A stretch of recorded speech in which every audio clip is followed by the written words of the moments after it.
Africa Leaders Foundation website, the Global Youth Leaders website, and all Love Work networks. For sponsorship details and information about the Future Africa Leaders Award, please visit our website at www.futureafricaleadersfoundation.org or call the numbers now displayed on your screen. The Future Africa Leaders Foundation, impacting Africa.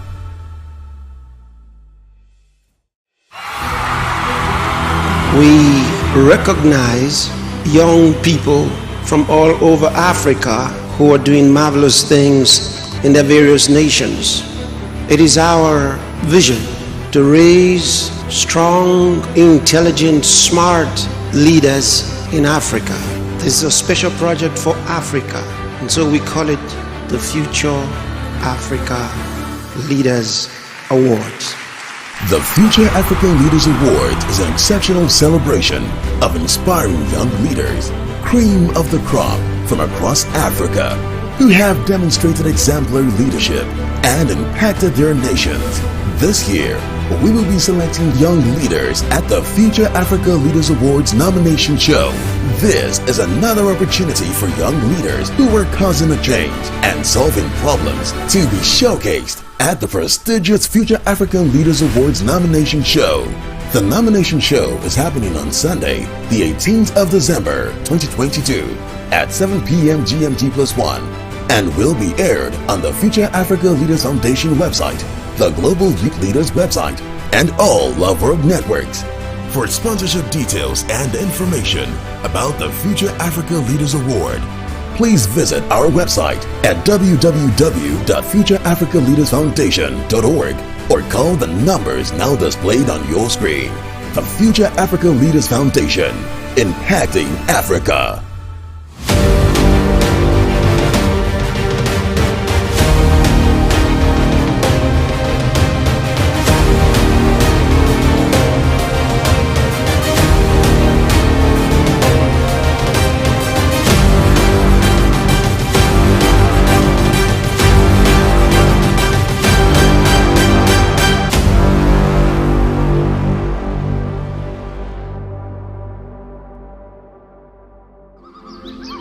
Africa, a land of promise, a land of many opportunities and possibilities. In the face of daunting challenges, arise stories of passion, dedication, and patriotism. These are the stories of young, passionate Africans who are changing lives and charting a new course for Africa, the future of Africa. Stories of hope and love for Africa and Africans. It's a new dawn. This is Project Africa. Africa as a continent has been blessed with so much natural and human resources. It is the home to vast deserts, tropical rainforests, rugged mountains, and fertile grassland. Amongst these vast resources are her most valued human resources, her youth. Africa houses the largest number of youths in the world, with 70% of her youth under the age of 30. Such a high number of young people are an opportunity for the growth of the African continent. My name is Ambassador Hansen. I am 23 years old. I am from Nigeria. I live in Cross River State, precisely Calabar, Nigeria. When I finished my senior secondary school, SS3, I had a year of not being in school because I was trying to fight my way into the tertiary institution. But in the period of that 1 year, I was I was exposed by a certain Mr. Great Ogban to a youth-led program called I Capture. This program was a mind-refining period of my life, and since then, I have only always found myself involved in leadership activities, and just things that are generally directed to enriching the well-being of my sphere of contact and my community. My name is Christian Majid Kwesi. I'm 24 years of age, and I'm a 2020 Future Africa Leaders Award winner from the nation of Ghana. I've always been compelled by the need to make my world a better place. Yes, and growing up in my community, which is Moshizongo, one of the, should I call it a slum, but not a very organized place in the northern region, I saw a lot of things, and those things served as a motivation for me, because seeing a lot of drug addicts, those who drink alcohol, school dropouts, teenage pregnancy, seeing all these challenges around, I was motivated and challenged to rewrite history and to also make history, because I've always believed that regardless of where one comes from, a change can be made. And this is something I told myself I was going to do. I told myself that I was going to make an impact in the whole world, and it didn't matter where I was coming from. And today I am living that dream. Research shows that the youth account for 60% of all Africans unemployed, but only if these growing generations of young Africans are fully empowered to realize their best potential. In Ghana, the young people are confronted with a lot of problems, of which one of the major ones had to do with youth unemployment. Most young people, after graduating, are unable to get the non-existent white-collar jobs that they expect to get. And because of the kind of educational system we have, where everybody's mind is that right after graduation, I must be employed by government, and now that government has no space, it is creating a major challenge to our society. So the need for them to change their mindset and attitude towards the way they study in order to be gainfully employed. Before I went actively into the projects, I started visiting schools. That was a starting point. I started visiting schools. As I visited the schools and the communities, I started identifying some problems in those communities and schools. And so I decided to broaden or expand the scope of my activities. And that is how I was able to start the organization, Young African Great Mind. And I would say that Young African Great Mind is a pure inspiration from my role model, Pastor Chris, because there is no way I would have been able to start that organization by myself without that impact that Pastor has made in my life. And I'm very grateful to Pastor for this investment he has made in my life. Unemployment and poverty was one of the major challenges faced in my community. So I founded an organization called Expertins in 2017. Expertins is aimed at being at the forefront in raising global entrepreneurial leaders from communities within. When I say within, I mean Cross River State, Calabar to be precise, Nigeria, and Africa. In 2 years, we had reached over 400,000 young people in well across 14 African countries through entrepreneurial skill acquisition vocational programs, leadership development seminars, impact school tours, the Expertins Young Entrepreneurial Clubs that exist in several secondary schools. We also reached out to young people through TV programs, radio programs, just every means a young person could be reached to, let them know, to enlighten them that entrepreneurial development was a key factor in the life of every young person. You see, we, through our activities and programs, we had been able to refine positively the potentials of young people. Despite current challenges, there is a silver of good news of young African leaders who are coming up with high energy, creativity, and talent aimed at changing the narrative of the African youth through the right mentorship and empowerment program in their communities. One of the projects I'm also involved in is the Success Motivation. And this is one program I'm very, very passionate about because of the impact it has made and the impact it's still making in the lives of young people in Ghana. And so this is one reason I'm very passionate about it, because it serves as a platform to bring all the students together to be inspired. And I've been able to brand the whole program in such a way that we have our branded t-shirts, we have our stage backdrop, and we have taken the Success Motivation to the next level through the organization. Yeah, so the Success Motivation has taken place in 8 different locations in the nation of Ghana, across the 5 northern regions, and also in the middle belt, that is the Brong Ahafo region.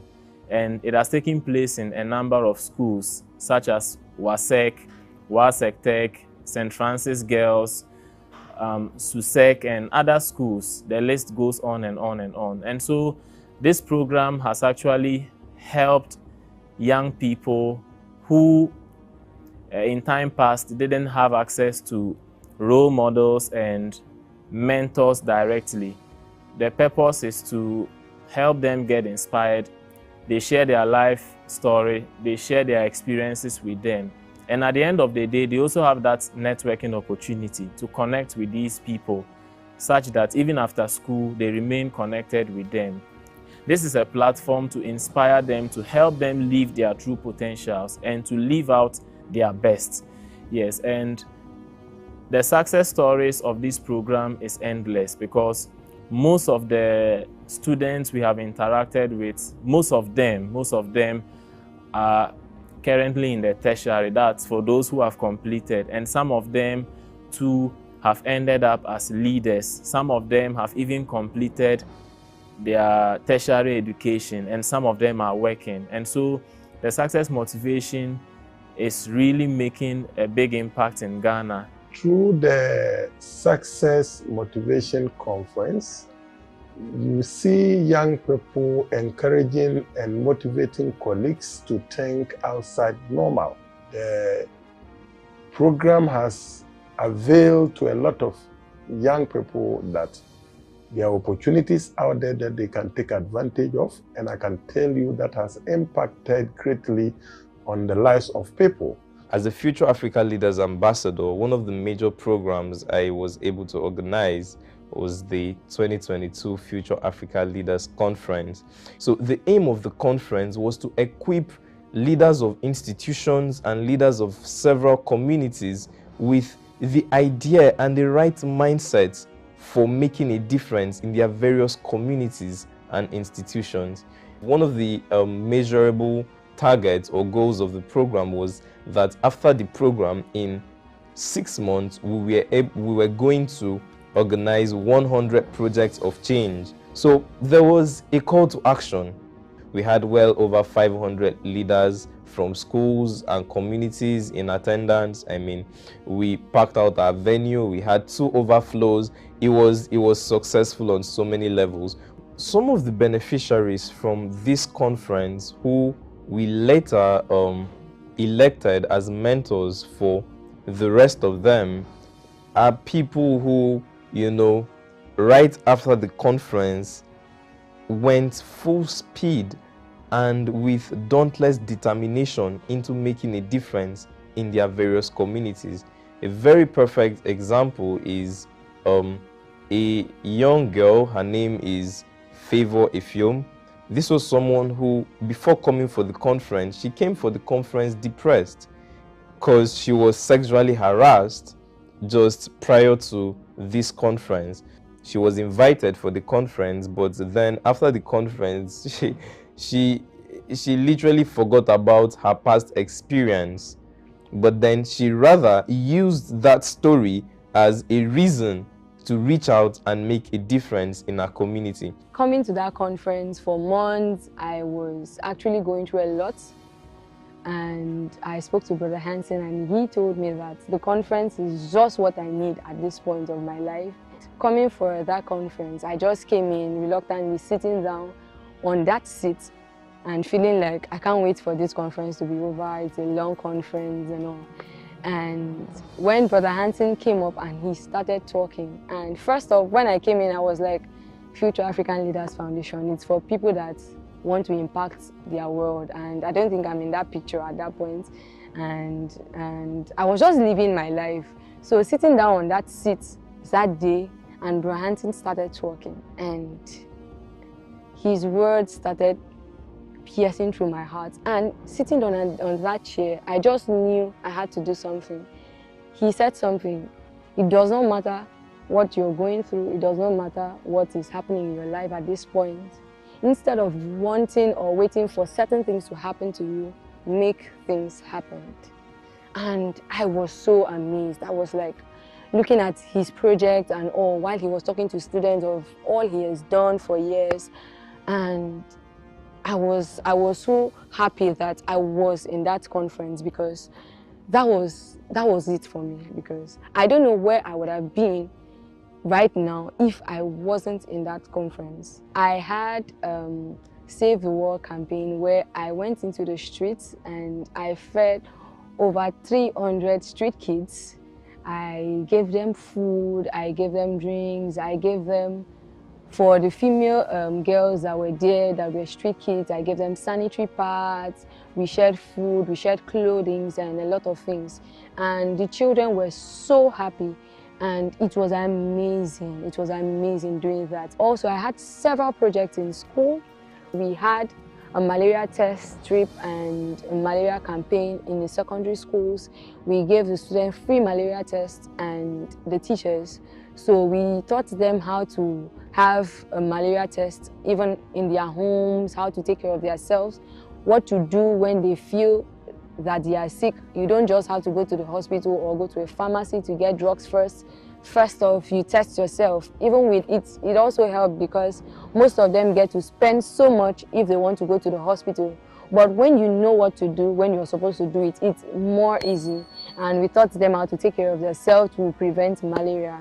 I was one of the students who participated in the malaria practical test. Now I can carry out a malaria test without spending much money. I can also carry out a free malaria test for my family, friends, relatives, and also tell them to always sleep inside an insecticide-treated mosquito net every night all year round. We visited a particular school in the Upper West region, that is Wa Technical Institute. When we visited this school after the program, there was this guy who approached me. His name is Barnabas, and he came to me just like any other student will walk to me. But something remarkable happened. After the program and even after he completed school, we still kept in touch. And whenever he's on vacation, we happen to talk and we interact. And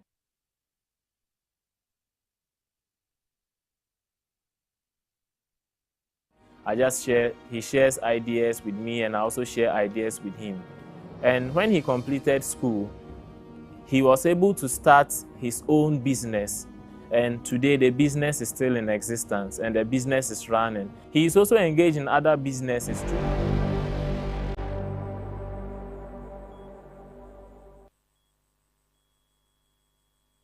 Hello, hello, hello. Hello. Good evening. Good evening, Africa. Good evening from wherever you're watching from. Good morning, good afternoon, wherever you're connected to. This is the biggest, I said the biggest and the best youth show you would ever find. It is the Future Africa Leaders Award Nomination Show 2022. And I am delighted And so thankful for the opportunity to be inviting you to join us on today's show. Yes, yes, yes, yes. And fun fact, this is the 10th nomination show It is of actually. the Future Africa Leaders Awards. And it is beautiful. So wherever you are right now, I want you, it is the time right now. So call your friend, call your neighbors. Everyone needs to be connected. It is the biggest, I said the biggest show. So nobody should miss out of it. And we will be doing something so quickly. Yeah. So we need you to take your, you can take your phone. We'll be taking a selfie, and we need you to post on our King's Chat platform and every other social media platform. We have hashtag you will be using, FAF, hashtag FAF, F-A-L-F, and hashtag FAF 2022, and hashtag Impact Africa. Yeah, we should try it. Yeah, we should. Try it Come out, on. right? Yes, please get your phones and take a selfie as well. Post it on King's Chat, post it on different social media platforms. Yes, we want to see your pictures on our various platforms. Yes, and this is usually like it's usually a time for family bonding. So call your family members, call everyone. I remember when I used to watch the Fala nomination show at home. Before, I mean, when I'm not on set over here and I'm watching at home, I call my family members, everybody joins us. So even if you're in the global south, you're in the global north, you're 6 hours ahead, 6 hours behind, good morning, good evening, good afternoon. Hop on, sit tight and watch this show. You will be inspired by the amazing work you'll see young people doing all over Africa. All over Africa. I tell you, even beyond, far and beyond, because our impact have reached far and beyond Africa. And first, we'd like to say a very special thank you to the president of the Future Africa Leaders Foundation, the highly esteemed Reverend Dr. Chris Oyakhilome, for the great opportunity and the platform he has given young people to thrive, and supporting young people over the years to live their dream and fulfill their purpose on planet Earth. Thank you so much, Pastor Sir. Thank you so much for this beautiful opportunity. Thank you. And we must also appreciate our highly esteemed director, Pastor Dr. Diola Phillips. Yes. Thank you so much, Ma, for the opportunity to be here. So, like we said, come on, get your family members, get everyone connected, because you must not miss this amazing opportunity to be impacted. Every young person, wherever you're watching us from, within Africa, from Ghana, Cameroon, Togo, Tanzania, Nigeria, you're watching from everywhere. All over. Call your friend, share the links, and make sure that everyone is connected to this beautiful and amazing nomination show. Yes. And right now, we will be having Happiness and Dance Creed on the platform. Thank you.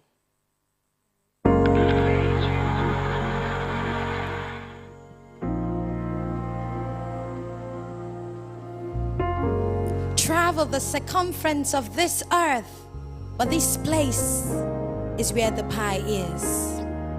You can check the historical spreadsheets. We excel. And Africa is our PowerPoint. We excel in stems, in fruits, and even at the grassroots. We are Africans. So check the historical spreadsheets. We excel. And we are known as a people of diversity, full of tenacity, so much passion to build our cities. And we have proofs before every proof plain that yes, an African can. Yes, we can build the bridges that separate us. And yes, we can pull off the veil that blinds us and strengthen the bond that binds us. Yes, we can set our continent on that cusp. And yes, we all can fight for justice, cause yes, an African can. Yes, we can roar so loud to the sound of change. For this is our land. And like stubborn weeds spreading over a vast land, the change can spread from you and I to our land. Yes, an African can. For we are the mind that starts the revolution. We are the burning fire that starts the inferno. We are Africans, and yes, an African can. Who told you that we are a black continent? Who told you that our map is shaped like a gun? No, we are the backbone of the world. We are Africans. And yes, an African can. Yes, we can navigate this world becoming the very giants that we are. Yes, an African can. Yes, we can breed the diamond mines within our lands. And yes, we can see the beyond the seas and beyond our borders to build. And yes, we can create the justice and peace that can never cease. Of course, an African can. And yes, we decide what the story is. We do not look at the heroes past and all the history, for the future's pen is in our hands, and so we rewrite history. Yes, an African can. Yes, we can spark the revolution. Yes, we can become the center of attraction that the world comes to see. An African can. So African youths, wake up. Wake up. And I do not mean wake up, one eyes opened and stretch and go in search for your daily bread. No. I mean, wake up to the reality of all the lies that lie before your eyes that you have been told about your continent. Rise up and change the storyline, for you are on the front line. Wake up. This is the time. This is the season. African youths, wake up, rise up, lift up a banner, spreading her change around the world, for we are giants of Africa. It's high time we stop seeing the picture of Africa and start making the Africa of our picture. It's high time we stop telling the stories that we are told, but we start making the storylines.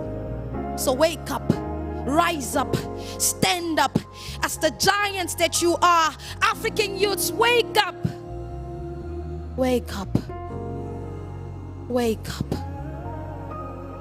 Wake up.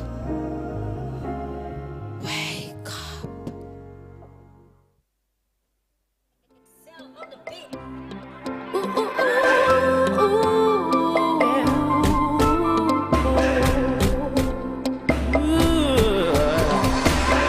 Food, clothes, and shelter. Good roads, education. We can make a difference only if we try. Good health and water, reaching out to the needy. We can make a difference only if we try.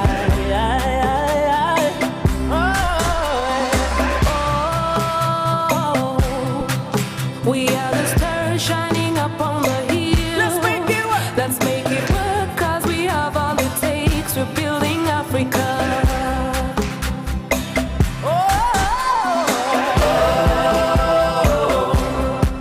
We are the stars shining up on the hill. Let's make it work. Let's make it work, 'cause we have all it takes. We're building Africa.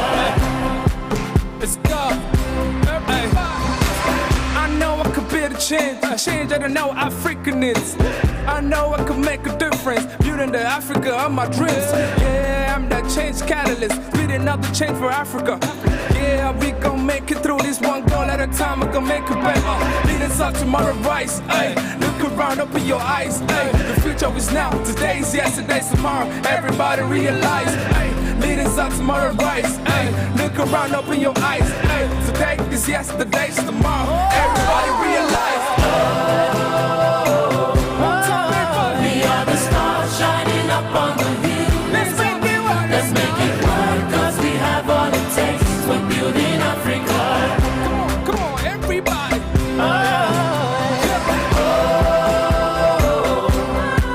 We are the stars shining up on the hill. Let's make it work. Let's make it work, 'cause we have all it takes. We're building Africa.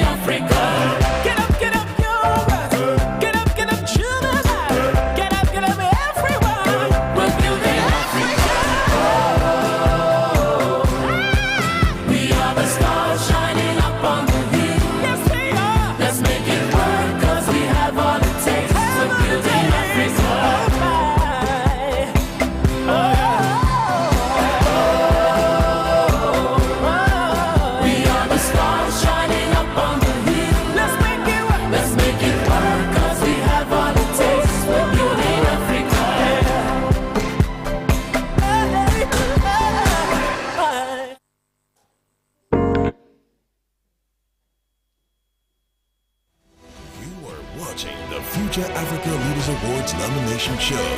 Stay tuned. You are watching the Future Africa Leaders Awards nomination show. Stay tuned. You are watching the Future Africa Leaders Awards nomination show. Stay tuned. You are watching the Future Africa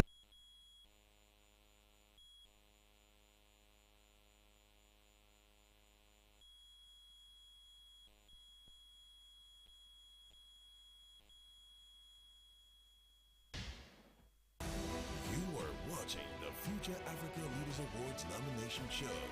Stay tuned.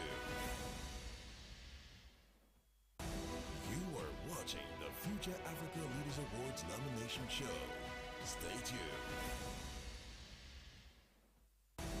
You are watching the Future Africa Leaders Awards nomination show.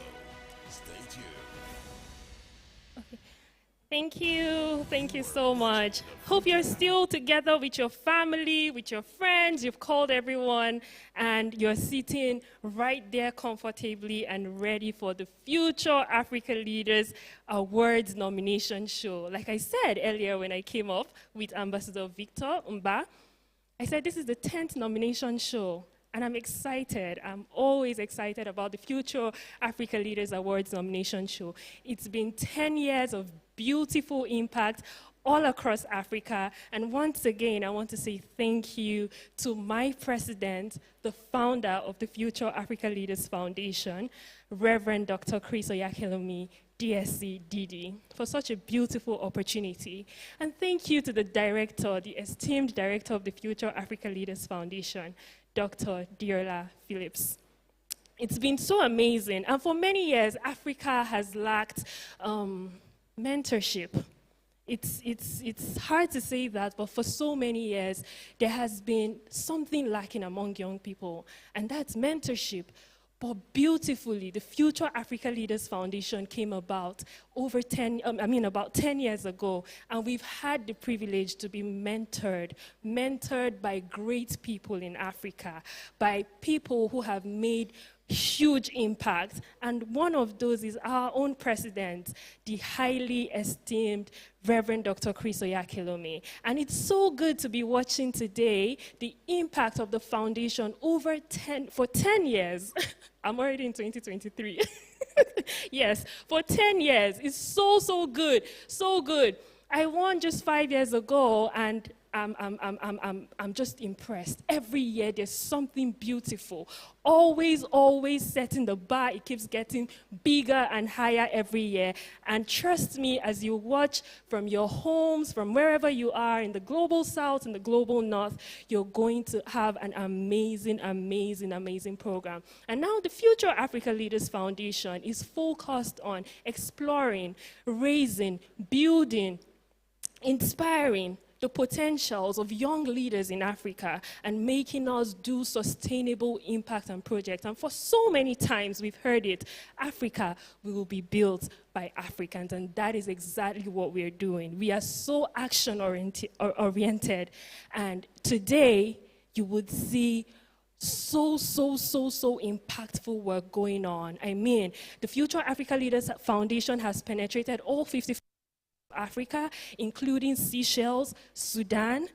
I mean, North Africa, the MENA region, we've been there. We have our ambassadors all over. In South Africa, in Congo, Brazzaville, name it. Future Africa Leaders Awards has had winners from all over Africa, and it's so impressive, so impressive. We're looking forward to a great night of seeing beautiful nominations coming up again. We'll be unveiling winners this year. Not just unveiling, we're also going to be seeing the impact so far of the foundation.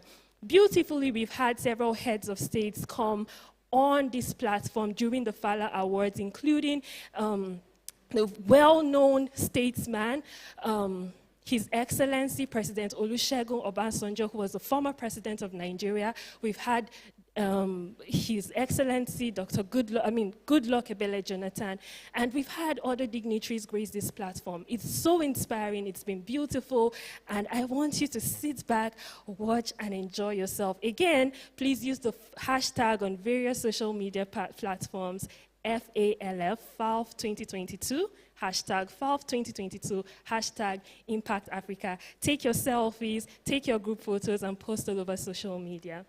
And at this point, it's my honor and my pleasure to introduce the Impact Report coming up on this show, on the Future Africa Leaders Foundation nomination show. Watch this and be inspired. Thank you. You are watching the Future Africa Leaders Awards.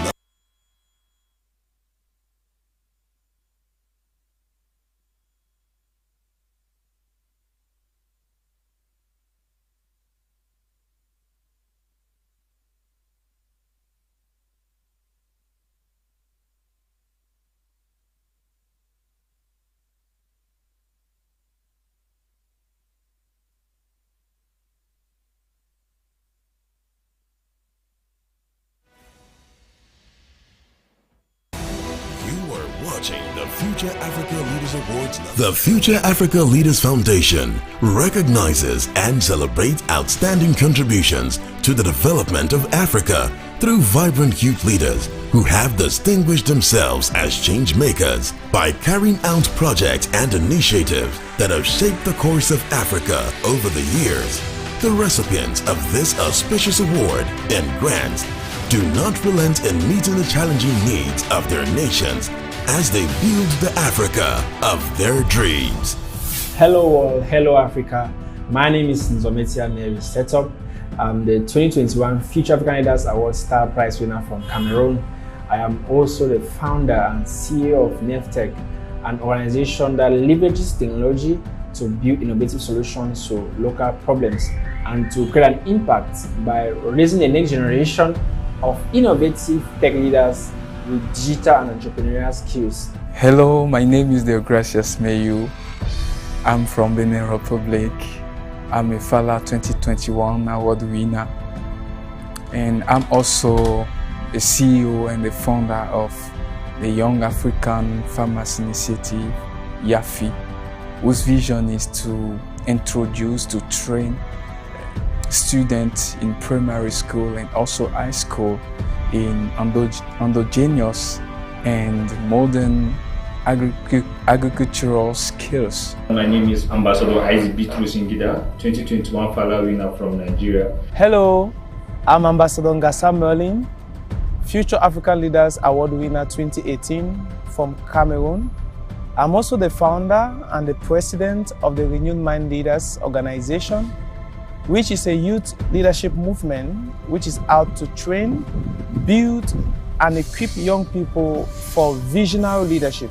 I would like to thank the president of the Future Africa Leaders Foundation, Reverend Dr. Chris Oyakilome, for this amazing platform given to young people in Africa to work, to participate in the development of their nation, of their community. And I'm very grateful, sir, for the privilege to be an ambassador of the Future Africa Leaders Foundation in Benin Republic. In the prestigious Future African Leaders Award as a star prize plus receiving a grant of $35,000 was an incredible experience for me. It gave me an opportunity to grow my influence and to expand my work globally. After winning the awards, I was opportunity to be appointed as the coordinator for the FAB Leadership Institute, where I organized different strategic training programs on leadership development to build the capacity of young people in Cameroon and the Central African region at large. Thank you so much to the Future African Leaders Foundation for believing in me and for giving me this opportunity to lead and to impact my world. Also, I was able to set up a maker space with the grant I received, where I was able to purchase 3D printers, laser cutters, laser machines, robots, drones. These are all advanced digital machines that I purchased with the grants to set up a maker space where young people are accessing it to build their solutions and so much more. I have gained adequate experience and interest in technology, innovation, in educational technology, and in community development. And I have leveraged on this interest to equip over 20,000 young Cameroonians with digital skills to match their present and future careers.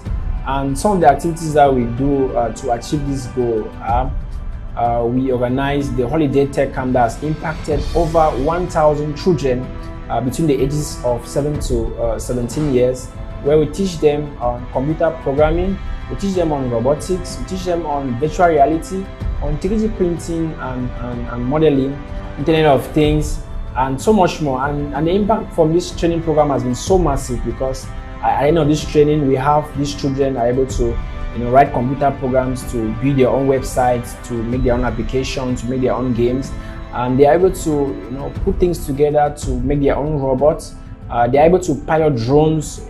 Some of the kids are through these drone piloting sessions are able to see their dreams of becoming pilot reality. And most times during Christmas periods, most children will ask their parents that, "Oh, mommy, daddy, buy me a toy," or "Please buy me a toy." But we are building a creative confidence through the Holiday Tech Camp in the kids, so that they can be able to build their own robots. They can be able to build robots that are like toys, but not just toys, but robots that can act as solutions to problems around them. And these are more some of the things that we do through the Holiday Tech Camp. Secondly, we organize the community challenge for young tech innovators and entrepreneurs, where they are able to come up with solutions to some of the most pressing problems in their communities using technology. And together with our partners, we are able to raise funds to support these young entrepreneurs. We don't just give them the funds directly, we give them the funds, but we also build a network of the support where they go through an incubation program to be trained by business development experts. So as they receive the funds, they have adequate training to manage and turn their ideas into sustainable solutions. After the award, I was able to organize a training program for selected young students in various schools in Benin Republic, and they were trained on farming skills. So we held the program at Port Novo, and we were able to train 20 select students in various high school, and they were so glad. They were so glad about the program. They were so inspired, and we actually achieve our target. We hit our target because our vision is to raise in them the passion, the love for agricultural, and we get amazing testimony from the parent. The parent was so touched, was so inspired. Even for the certification program that we have with them, their parents were around, and they were so glad. So now they have basic information, they have basic knowledge on how to farm, how to produce, to grow a crop, which kind of crop to grow, and now they can apply it in their homes, and we will be reaching out to them to see how far what they learn, how far they have been able to apply it and get. We are planning also to improve those skills to help them if they have challenges. So we will continue working with them and also assist them in that vision to achieve sustainable food production at the family level. After winning the Fala Award in 2021, the first thing we did was to reach out to communities that have been affected by the insurgency in northeast Nigeria. So as part of our contribution in building a new nation, we had a need assessment in one of the communities in Madekali local government area of Adamawa State, where thousands of young people were displaced in 2014. So After the need assessment, we reach out to Kwakol Market. As part of their corporate social responsibility, the Future Africa Leaders Foundation partnered with Kwakol Market.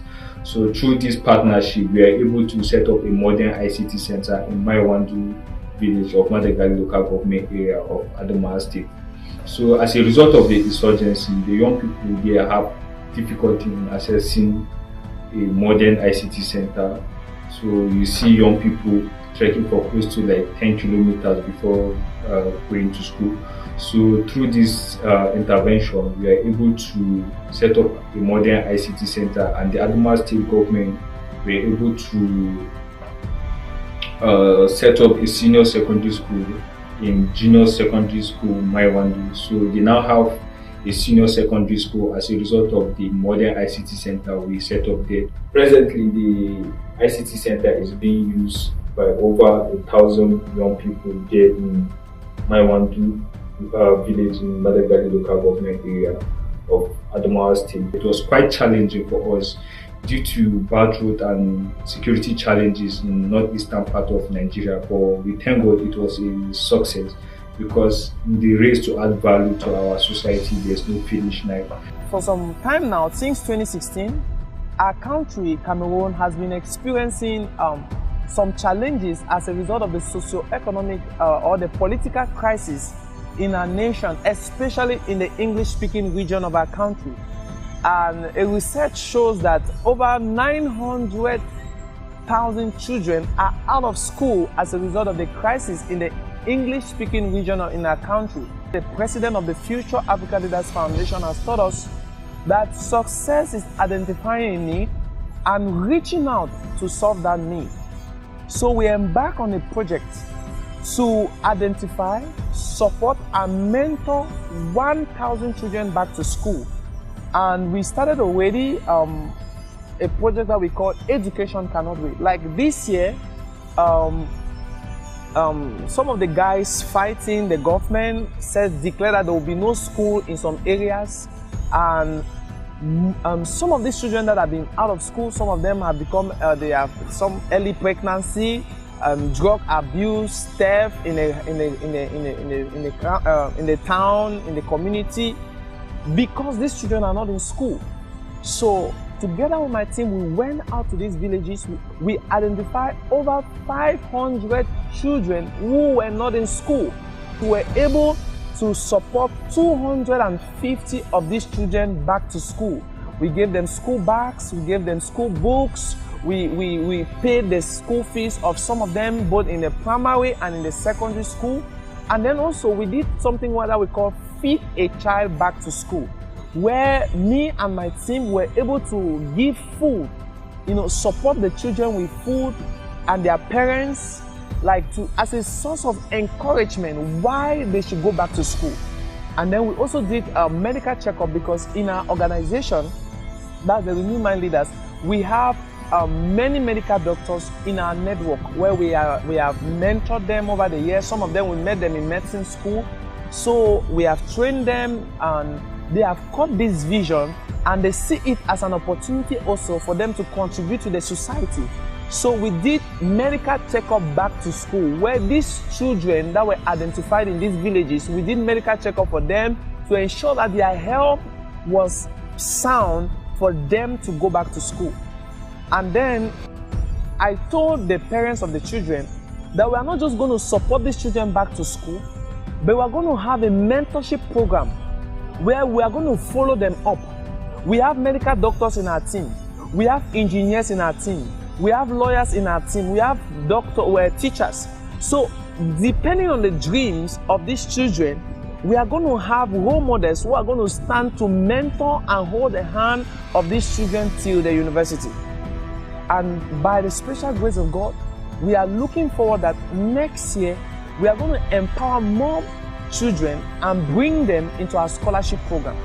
And then one of our projects that we are also doing is the FAB Leadership Institute, which I'm privileged to be the central coordinator for Africa. And this year, this is an initiative that trains and mentor young people, building them with leadership skills and it's a school of leadership. So I was privileged to have it launched in over 3 countries this year. I organized it in Cameroon. We launched the Fala Leadership Institute in Cameroon, and then we also have it launched in Kenya. We also had it in South Africa. We are working already for Malawi, and we are also working for Uganda. So it has been an amazing journey, and the foundation, I'm really grateful to my man of God for the opportunity to be an ambassador of the Future Africa Leaders Foundation, because as an ambassador, it has given me a voice in the work that I do. As an ambassador of the Future Africa Leaders Foundation, it has caused a lot of other young people to reach out to me to mentor them. As an ambassador, it has given me the opportunity to meet with my prime minister, to meet with ministers, to meet with government officials. It has helped me project my work out there, and I'm really, really grateful. I would like to encourage every nominee for this year and every young person out there that we are the ones we have been waiting for. We are the ones to bring transformative growth to the African continent. We are the ones to solve the problems in Africa. My advice to the new set of nominees and awardees is you should all know that there's life after Fala. After receiving the grant, you are meant to improve on your works and also join forces in order to bet a new Africa and to bring Africa on the global map. I am also meant to raise other change makers in your sphere of influence. So I encourage you to be consistent with what you are doing, and through our collective effort, we are going to build a new Africa of our dream. Thank you very much. So many lives have been affected. Destinies of many young people have been changed for the best through the effort and the exemplary leadership of these vibrant youths in Africa. We encourage you to join us as we reach, inspire, and empower more young people across Africa to bring Africa into the future of our dreams. For sponsorship details and information about the Future Africa Leaders Award, please visit our website at www.futureafricaleadersfoundation.org or call the numbers now displayed on your screen. Future Africa Leaders Foundation, impacting Africa.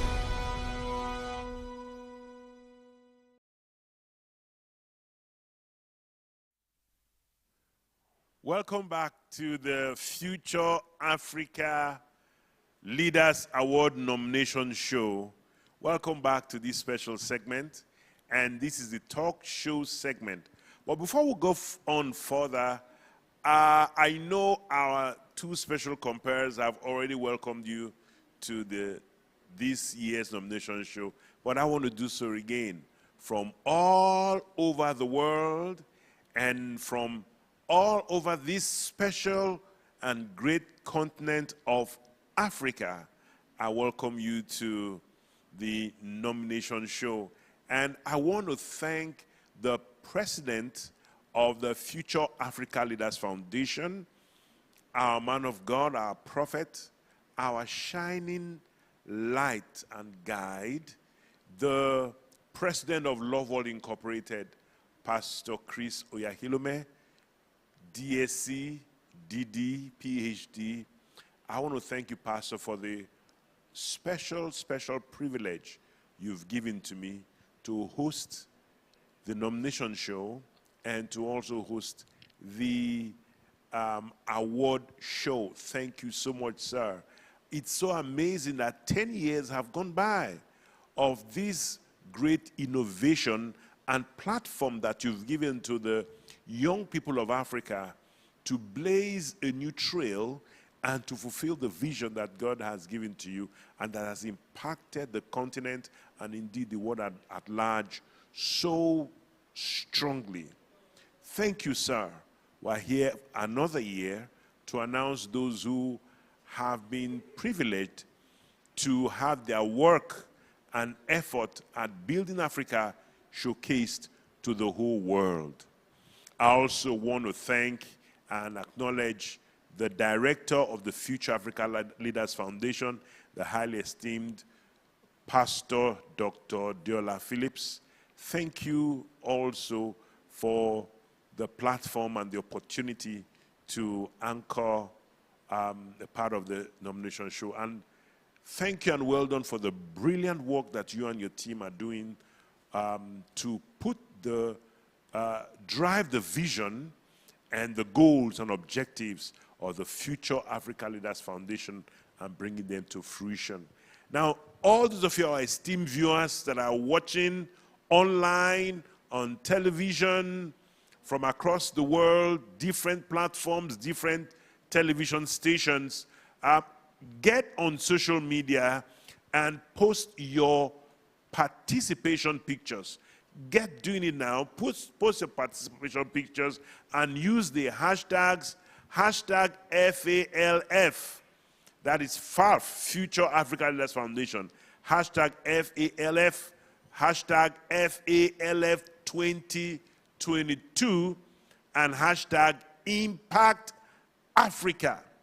Now get doing it on all social media platforms, but especially on the ~1 social media platform in the whole world, the King's Chat. Get posting, and let everybody know that something special is going on right now. At this point, at this time, we've come to a special talk show segment. And during the next half hour or so, I have here with me on set 4 dynamic young people, young Africans, who have already started making a mark on the world, a mark on the continent, a mark in their various countries with what they have been doing. And we are going to be talking about reshaping the African narrative and magnifying opportunities for Africa's youth. This is a special Future Africa Leaders Foundation talk show segment. Now, what is this talk show about? The mixture of pity, superiority, indifference, and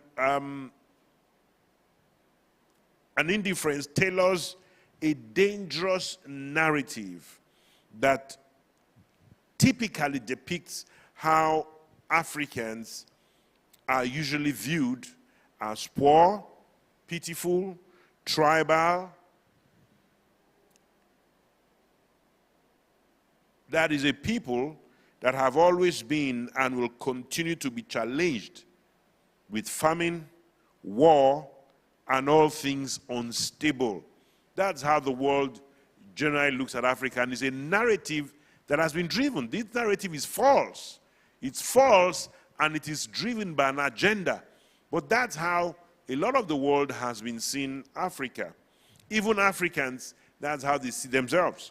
When discussing the problems of the African continent, there must be an attempt to introduce a solution, not merely pointing out the struggles and worries. This panel tonight will discuss a focus on the need to embrace a new narrative, to create a new narrative, and to ensure that narrative is embraced for Africa from an angle of positivity and hope, and not the typical picture that the lamestream media paints. First of all, I want to introduce those on the set with me tonight. From my far left, from the country of Angola, a 2016 winner of the Future Africa Leaders Award. From Angola, as I said, Mr. Joel Tiago. Joel, you're welcome. Thank you, sir. Thank you. To my immediate left, from the country of Cameroon, a 2017 winner of the Future Africa Leaders Award, Davidson Mukete. I always know him as Davidson. Davidson Mukete. And when I saw him tonight, one country that has been featuring regularly on as winners of the Future Africa Leaders Award is Cameroon. And Davidson symbolizes and typifies the new Cameroon. It's good to see you again tonight, Davidson. Thank you so much, Pastor. Thank you. To my immediate right is a winner from last year's award, 2021, from the nation of Zambia, Funsani Destiny Zulu. Destiny, you're welcome. Thank you so much, Professor. I told him, I said, you have a Nigerian name. I wondered, I said, Destiny. I thought only Nigerians answered Destiny. But it's good to have you once more. Thank you so much, Professor. And to my far right, from Nigeria, from the city of Jos, 2021 winner of the Fala, Isaac Bitrus. Isaac Ngida Bitrus. You're welcome. Thank you, Pastor. Sir. Thank you so much. Now, going straight to our discussion, first of all, in Africa, there seems to be an overdependence of aid. And this aid, dependence on aid from external sources, is rendering Africa's current development model unsustainable.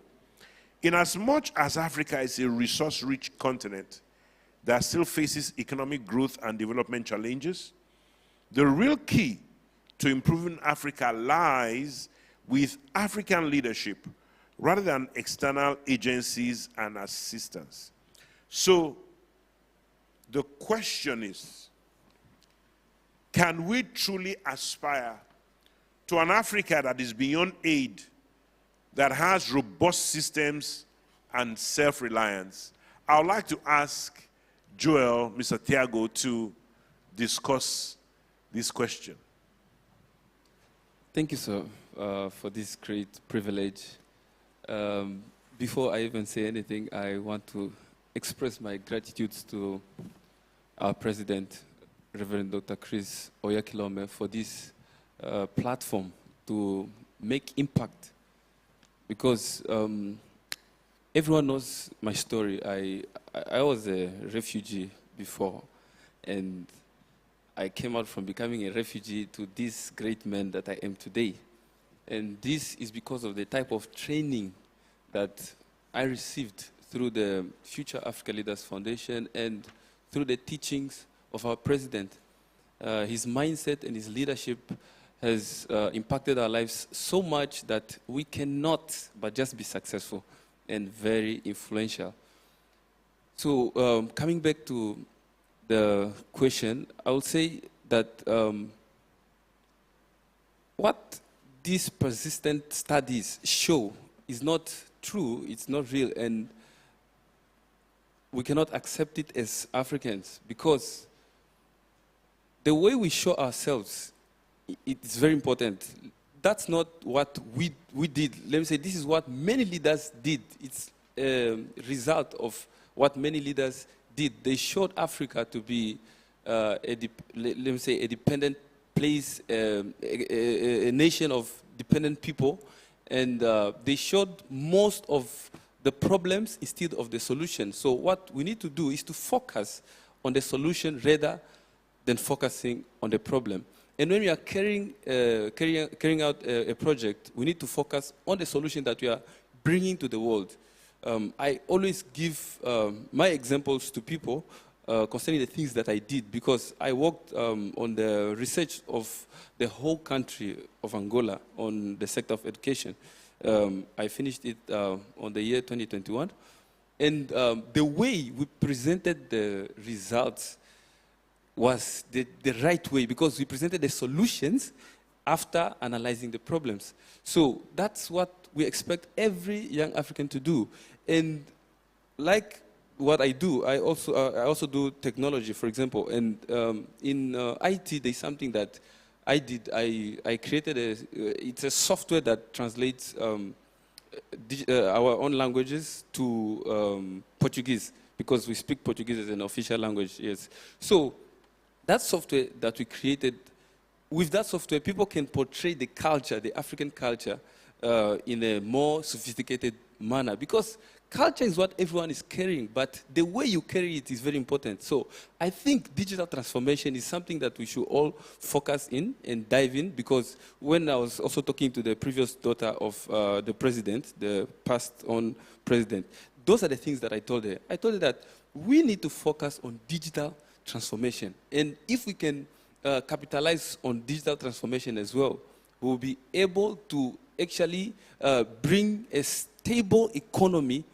in Africa, or stabilize the economy of Africa, because this is the place that the Americans and the Europeans catch the Africans, is on the digital transformation. And thank God we are already advanced. We are so advanced in digital transformation today, because right now I train Brazilians, I train people from Portugal, I train people from everywhere.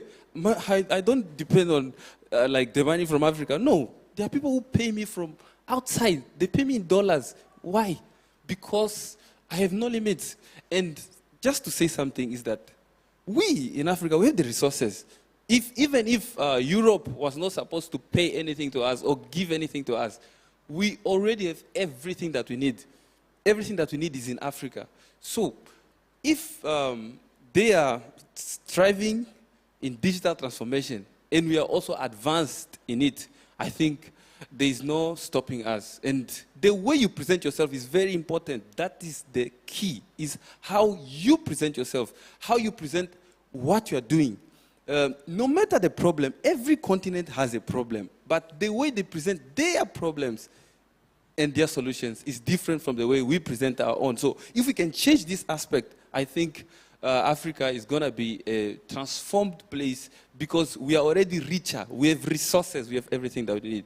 Thank you, sir. So you are saying that the solution that Africa should look at is digital transformation. Yes, sir. I have an example to give. When I was studying Dubai right now is 98% digital, let me say, when it comes to documentations, right? When it comes to organizations and the documentations of the government, most of it is digital. Like in Africa, we used to print, or we print almost everything.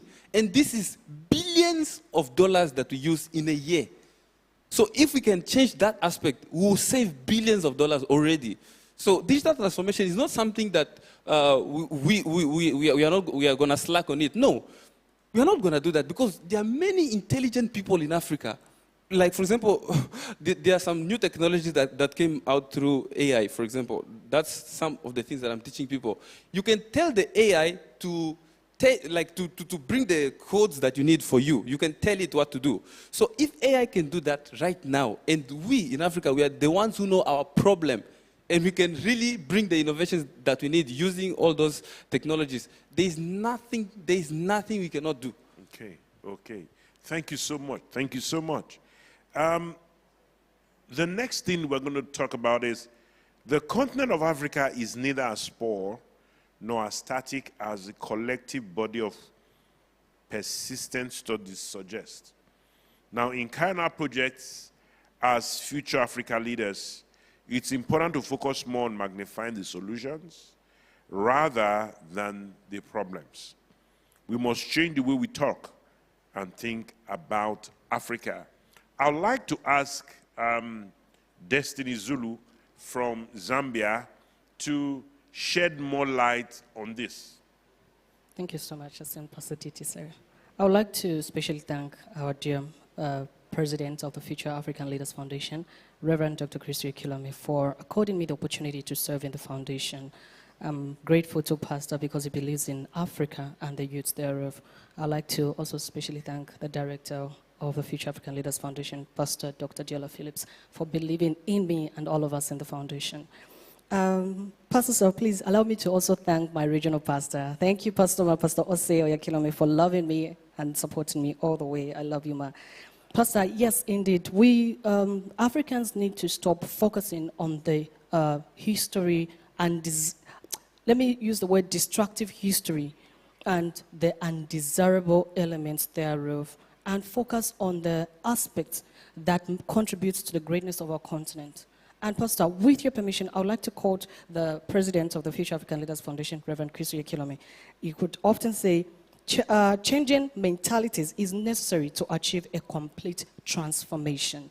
So basically that, Pastor, sir, really, we really need to forget about the history of Africa and focus on the aspects. He talked about technology. You know, there are many aspects that contribute to the greatness of Africa, and that should be our focus from now onwards. Thank you so much, sir. You know, like, I like what you said. Most of the history that we learn in school, or if I want to go to the history of South Africa, for example, or even Zambia, most of the things I'm going to be seeing are the maybe intertribal wars to the various different tribes in Zambia, how they fought. You know, that's when we think about Zambia or we hear about Zambia, there is not much about the success story, innovators, anyone who has brought positive development or growth to the country. The same thing with Angola. All we hear about Angola about how Agostinho Neto fought the war and the different MPLA, and MPLA was in Angola, right? Yes. The different factions. Was Jonas Savimbi in? Savimbi was in UNITA. UNITA. And Agostinho Neto was in MPLA. Now they fought each other. That's all we hear about Angola. No positive thing. The same thing when you go to the northern part of Africa, you talk about the eastern part of Africa, the western part of Africa is wars, killings, murders, betrayals and stuff like that. It's like nothing good comes out of the continent. But there are positive parts of the continent that should be highlighted, and that's what you are saying. Yes, sir. Thank you. Sir. Thank you so much. Sir. Indeed, Africa needs to stop focusing on the destructive history of the continent and the undesirable elements that remain. Instead, they need to focus on the aspects that make Africa the great place it is. And this will help move the continent forward. Changing mentalities is necessary to achieve a complete transformation. And next, I would like to ask Isaac Bitrus from Nigeria. I would like to ask, why is this important? That is to change the mentality in order to achieve a complete transformation. Why is this important? Thank you, Pastor Sir. Firstly, I want to extend my profound gratitude to the President of the Future Africa Leaders Foundation, Reverend Dr. Chris Kilome, DSCDD. Thank you, Pastor Sir, for providing a platform for us through the Future Africa Leaders Foundation to change the narrative of Africa and to also bring Africa on the global map. And to the Director of the Future Africa Leaders Foundation, Pastor Dr. Deola Phillips, thank you, Ma, for giving me the opportunity to be a blessing to Africa. Pastor Sir, you know, over the years, so much is being said about Africa that is not positive, but through the Future Africa Leaders Foundation, we are changing the narrative of Africa by impacting our generation positively. I think this year it has really been remarkable for me. I think last week, we just held the first edition of the Adamawa Leadership Summit. You know, Adamawa State is one of the states in northeastern part of Nigeria that have been affected badly by the insurgency. So through the Adamawa Leadership Summit, we are able to bring up critical stakeholders to address issues that is affecting the state. We have representative of the governor. We also have representative of the former president. That's the former vice president, Atiku Abubakar. So through the Adamawa Leadership Summit, we set up a conversation to challenge the young people, because I was one of the victims of the insurgency in 2014. And you see like young people, before they have like access to quality education, they have to like trek for like 10 kilometers. So what we did, we had a need assessment in one of the communities that have been affected by the insurgency. So we set up an ICT center as part of our contribution in giving them an opportunity to learn. So, Pastor Sir, presently the ICT center is currently being used by over 1,000 young people because we have close to like 4 villages making use of the ICT center. So, Pastor Sir, through the Future Africa Leaders Foundation, we are changing the narrative, and through our various platforms, we are building a new breed of leaders by changing their mindset, because, you know, the way the mainstream media project Africa, that is not positive, but we need to tell our story, Pastor Sir. Thank you, Pastor Sir. Thank you so much. And congratulations on the Adamawa Leadership Forum that you initiated. Thank you, congratulations on that. Thank you, Pastor. Finally, Africa does not need charity. It needs good leadership. The cultivation of leaders with exceptional character and skills is critical to Africa's development. And thankfully, the Future Africa Leaders Foundation has exemplary leadership, through the exemplary leadership of the President of Love World, Reverend Dr. Chris Oyakhilome, DSCDD, is raising transformational future Africa leaders, of which you, Mr. Davidson Mukete from Cameroon, you've been a beneficiary. Now, please, Davidson, I want to tell us a bit about your work with the foundation and how you are changing the typical African narrative. Pastor, thank you very much, sir.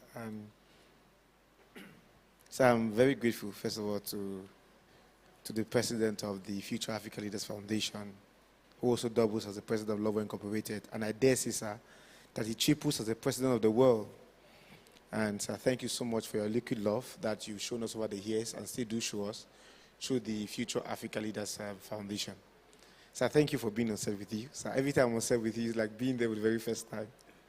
I also want to thank the CEO and the director of the Future Africa Leaders Foundation for her love and loyalty that she has shown us over the years.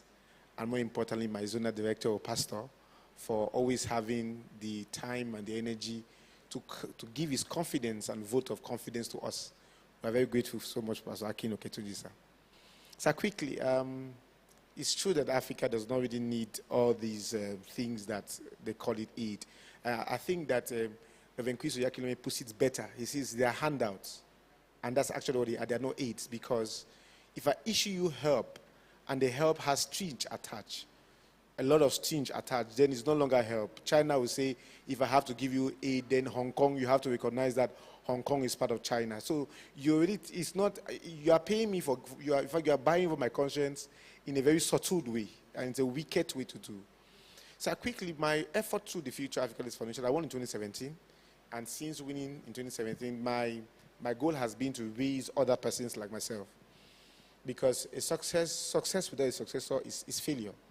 And you want to raise more young people to help so that if one of us can chase 1,000, then two can chase 10,000. So the more we have, the more we are, the more we can easily transform, so that you don't want to be that one voice or that one candle shining in darkness or that one voice shouting in the wilderness. But if there are many candles, you can easily light up the whole world, or Africa, as it may be. So, sir, I have majored into mentorship. See, Pastor, sir, the president told us he put it in a better way. He said that when Joseph was in Egypt, that they lived well. They gave them a piece of Goshen, and they gave them all the honor and the dignity that they deserve. Then generations came and passed, everybody kept dying. And then the Bible says, there came a certain Pharaoh who knew nothing about the Israelites and about Joseph and what he had done for Egypt. And he enslaved the Israelites. Now, we may blame Pharaoh for that, but the Bible tells us that there came a Pharaoh who knew nothing. So somebody failed in mentorship or in mentoring him in the right direction he was supposed to go. And that was the problem. So he is acting out of ignorance and stupidity, but because somebody failed. So many African leaders are failing because they lack the right orientation and mentorship. The educational system is corrupt. What we watch on TV, they are all lies, or they are carefully edited truth, if I may call it that way.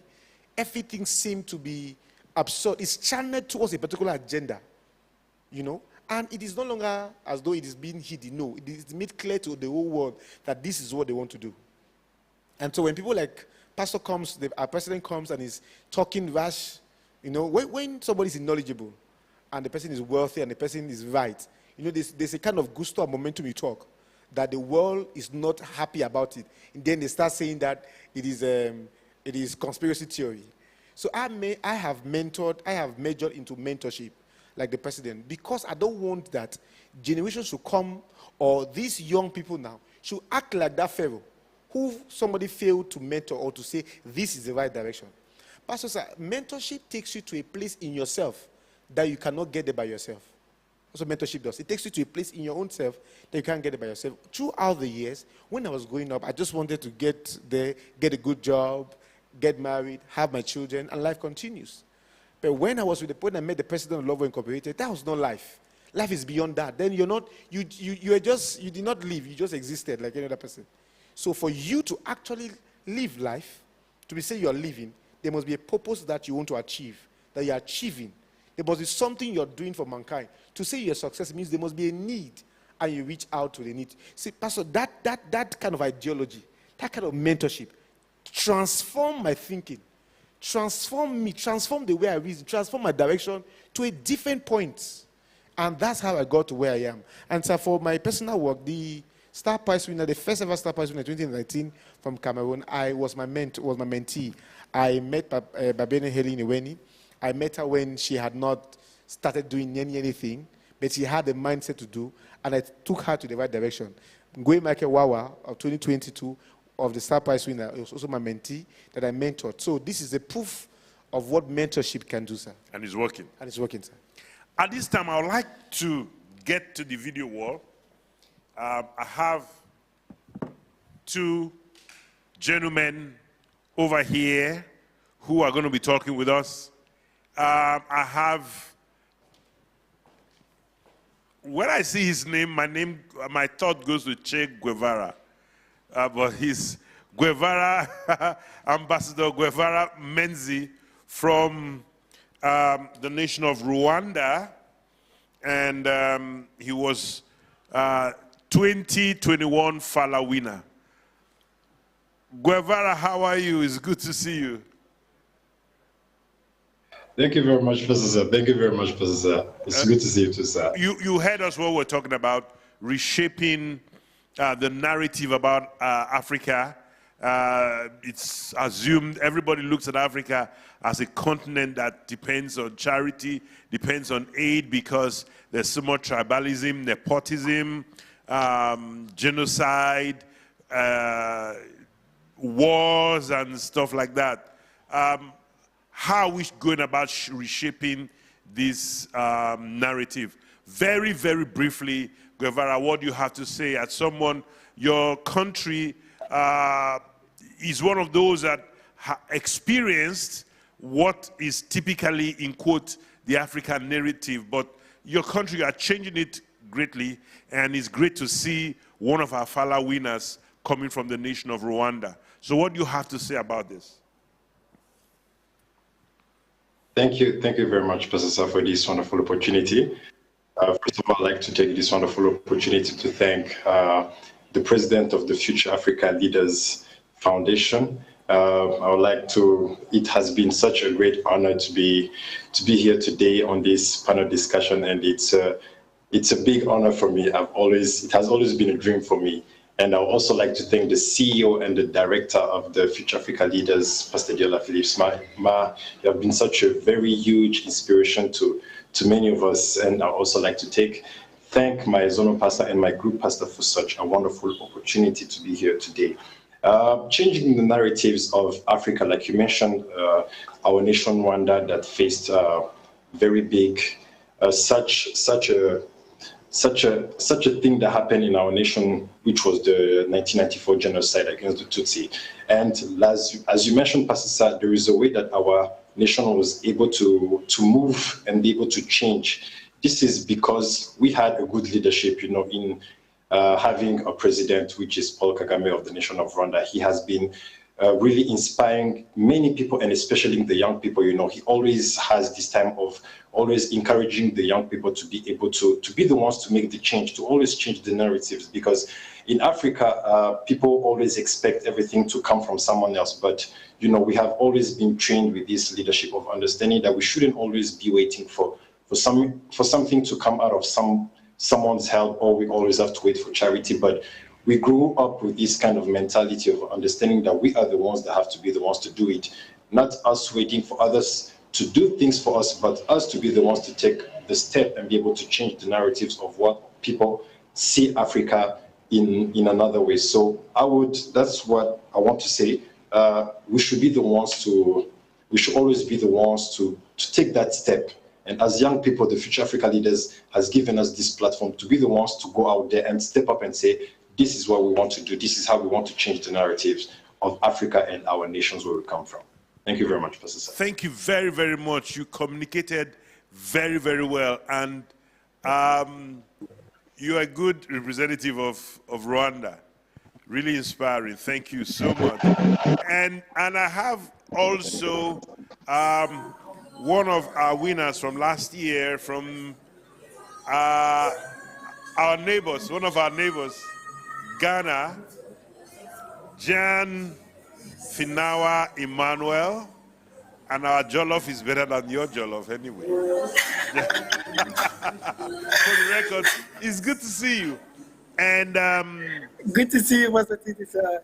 And you as a Fala winner, you are one of those involved in reshaping the narrative of how Africa is looked upon. Can you tell, just share with us briefly your thoughts on what we're saying, reshaping Africa, giving Africa a new narrative, and presenting Africa in a different way to the whole world. What do you have to say, Jan?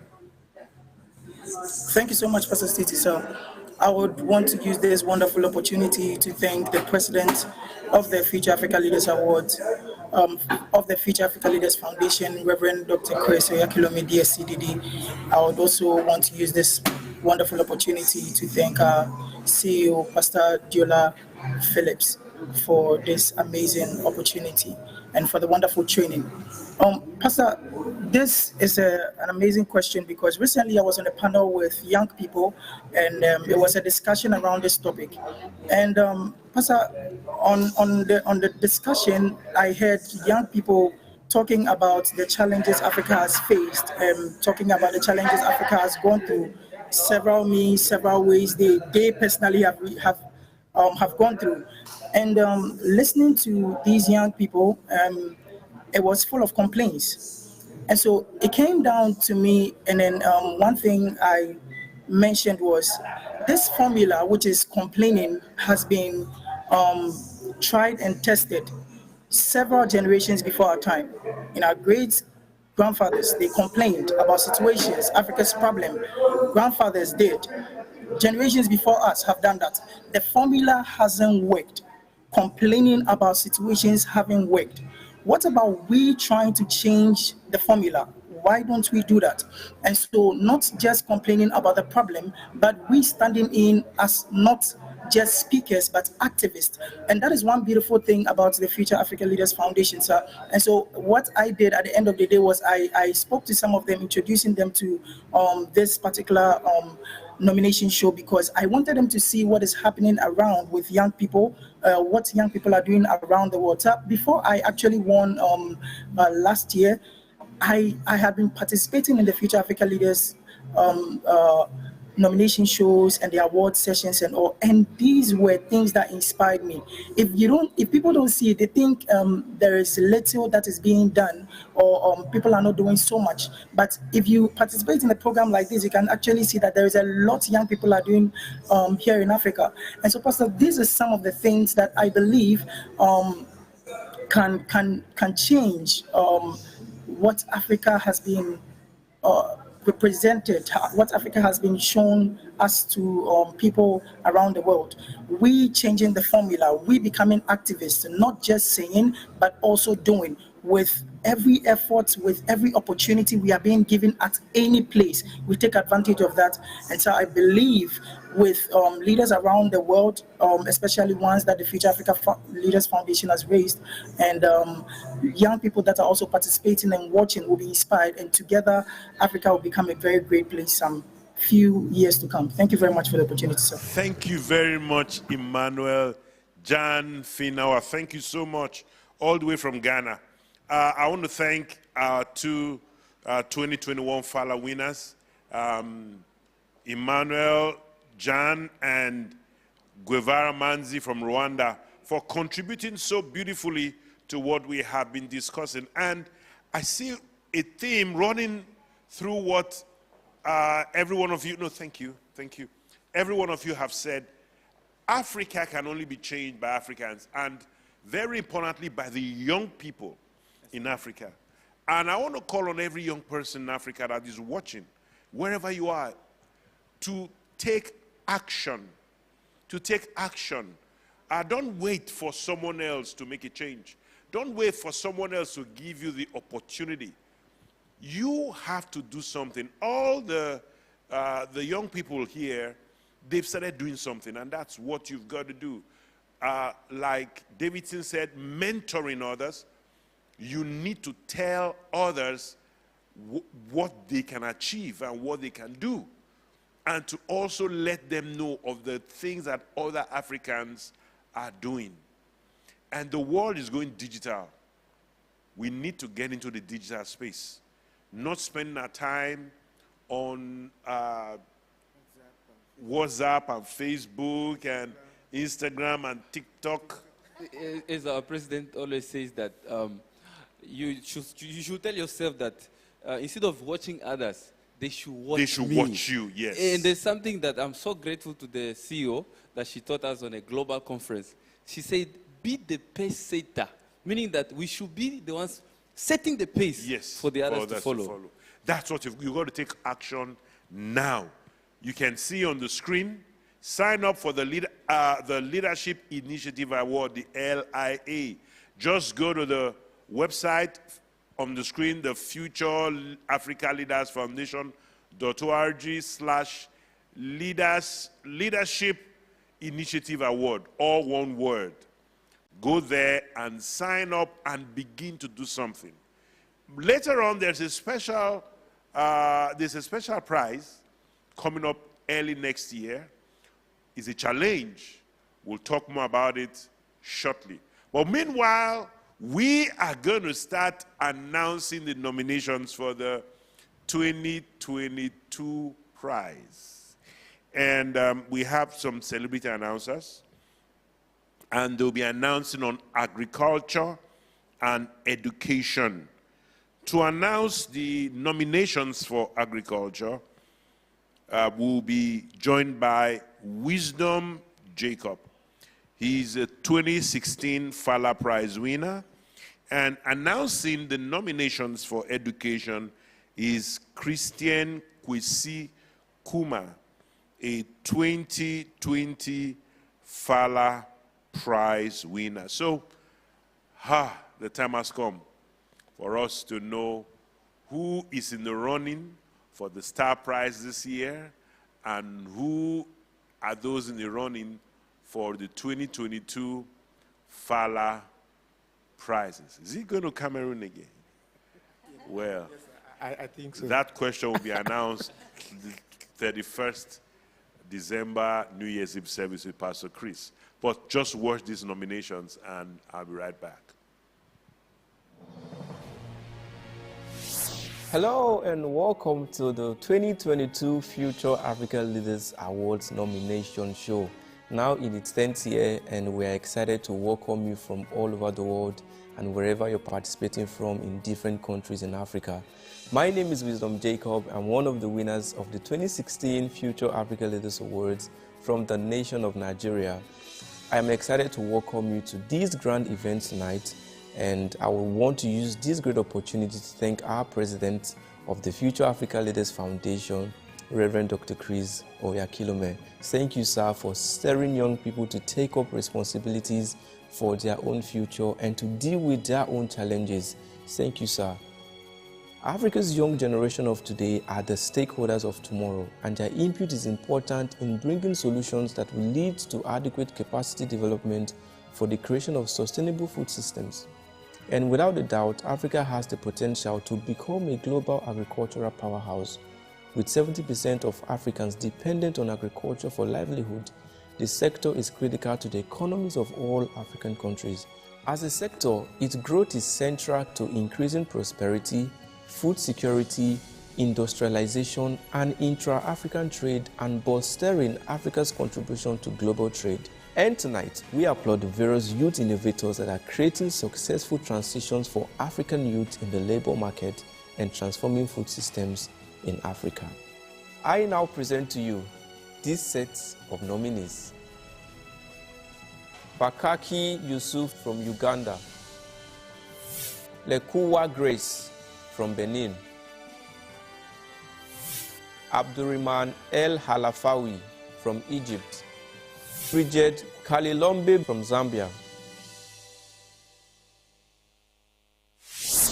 Bakaki Yusuf from Uganda. Bakaki Yusuf is a 23-year-old Ugandan leader with a fervent desire for nation building who has demonstrated exemplary leadership by volunteering to render the most needed services in his community and bringing about mindset change among students and fellow youth in the entire eastern part of Uganda.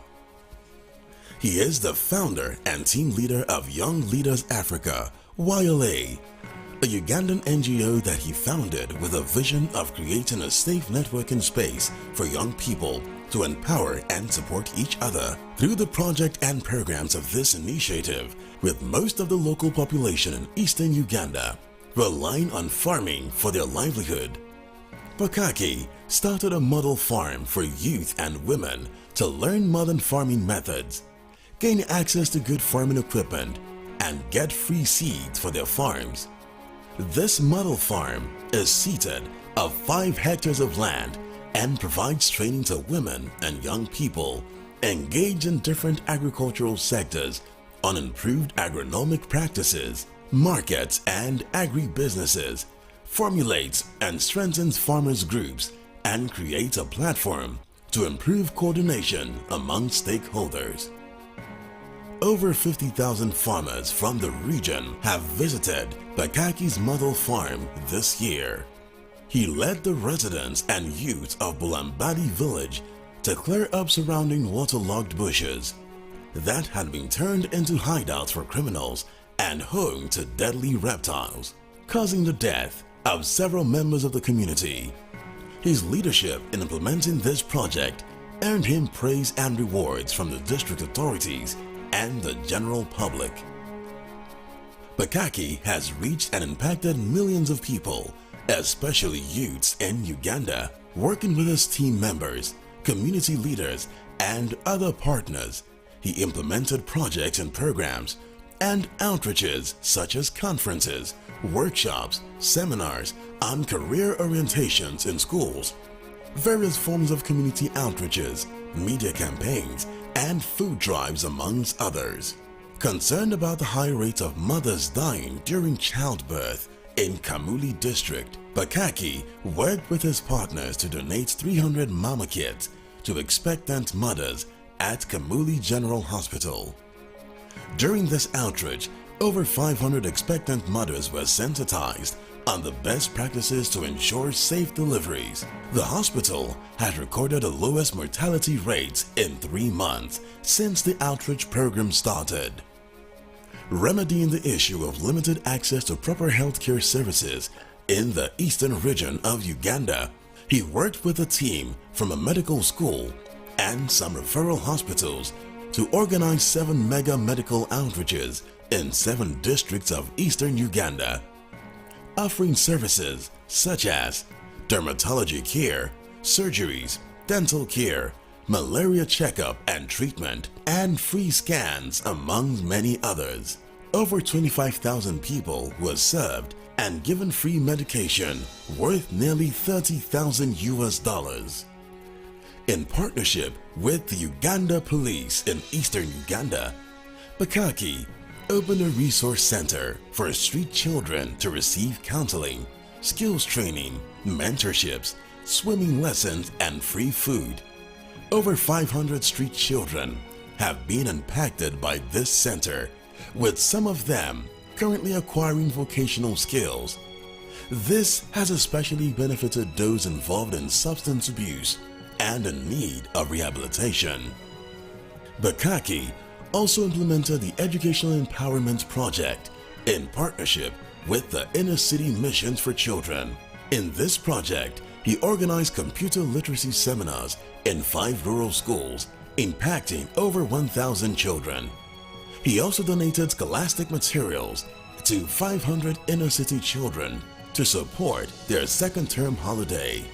Concerned with the very poor housing facilities of the old people in the remote areas of eastern Uganda, Bakaki started a fundraising campaign of building proper houses for the elderly.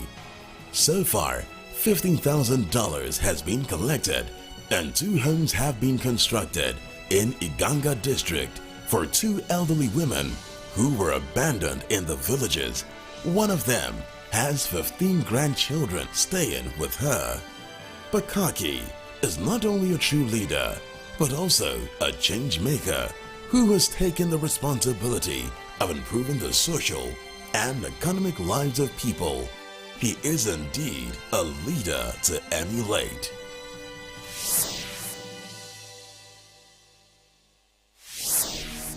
Grace Lekukwa from Benin Republic. Grace Lekukwa, a 21-year-old humanitarian and women empowerment activist from Benin Republic, is passionate about building and equipping young girls. She started the Bio-Africa project that focused on the creation of a seed bank to preserve biological and indigenous seeds, and she partnered with local farmers in Benin and Sao Tome.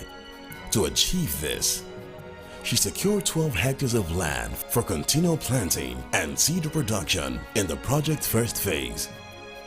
She also facilitated an interview on Radio Tokba where she enlightened its listeners on the importance of seed preservation, reaching over 1 million people.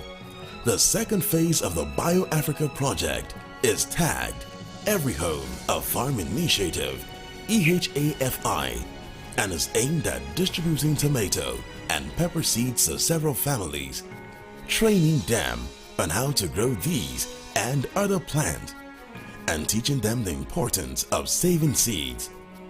Through this initiative, the benefiting families are now self-sustaining and certain of healthier products. To contribute to relief efforts for people affected by the skyrocketing prices of food items, she organized a food drive in partnership with ASEP to distribute packs containing foodstuffs and other basic supplies to over 1,000 vulnerable families and disabled people in 3 communities of Benin Republic, namely Agugui, Unuin, and Dagbao. Also with ASEP, she has raised $40,000 from sponsors to construct boreholes in 25 communities, providing portable water to over 20,000 people. They also mounted 5 streetlights in the village called DRA, thus making it a safer environment for its residents. She is the author of the book She, which is directed towards raising female leaders and is available in English, French, Portuguese, and Gon, one of the most widely spoken languages in the country. To extend the impact of the book, she launched the Project 100,000 campaign to distribute free copies to 100,000 young girls in Africa. She leads a group of young girls called the She Network Africa, with members from 8 countries including Benin, Togo, Nigeria, Congo, Sao Tome, Niger, Senegal, and Cameroon. As part of her commitments to raising financially stable and independent young ladies, she partnered with JED to reach and train 23,100 young girls from all 77 communities of Benin Republic.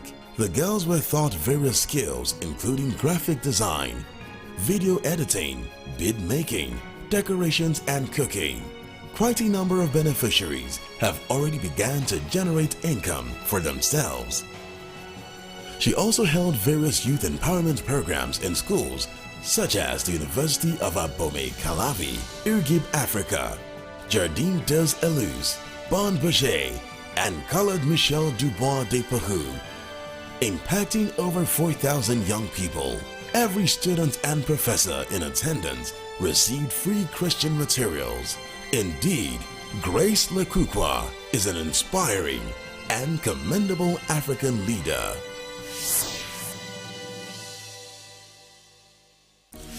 Abdurrahman Zaki El Halafi from Egypt. Abdurrahman Zaki El Halafi is an ardent social entrepreneur who has a zeal for sustainable growth, agriculture, waste management, and supporting startup businesses. El Halafi has proven records in building and validating, assessing, and scaling scalable agri-solutions that strengthen the model throughout various stages.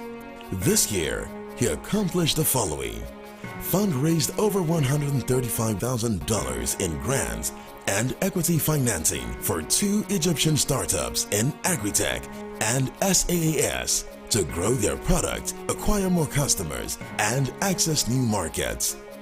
Co-founded, co-managed, and led Cup MENA to innovate and develop agri-technology and agri-solutions with a high-value proposition, social impact, and market capital. To help Cup MENA deliver its mission, he secured 9 partnerships with several local and international governmental entities such as Costa, Duncan, Amor Perfecto, 30 North, and the Swedish Embassy in Cairo. He also promoted Cup MENA to take part in 8 startup support programs such as Dubai Chamber, Change Labs, Mohammed Ben Rashid Investment Fund, Impact, Village Capital, and MAN. He raised over $275,000 in funding to maintain research and development for growing, spreading, and scaling up agriculture. Some of this was equity financing from Savor Venture, Oxfam, Sharar Entrepreneurship Hub, and Gazer, and grants from the Arab Youth Center. He helps early-stage startups to secure funds to develop their minimum viable product and to reach product market fit by managing communication between the startups and potential investors. He is also a crucial player in enhancing these startups' business model, value proposition, business plan, pitch deck, financials, and identifying their social impact. Through self-study and online learning programs, Abdurrahman dived deeper into the business side to keep growing his business and help other small businesses in his city and country. Abdurrahman is a great contributor to economic growth and development and is deserving of recognition as an agent of change for his country.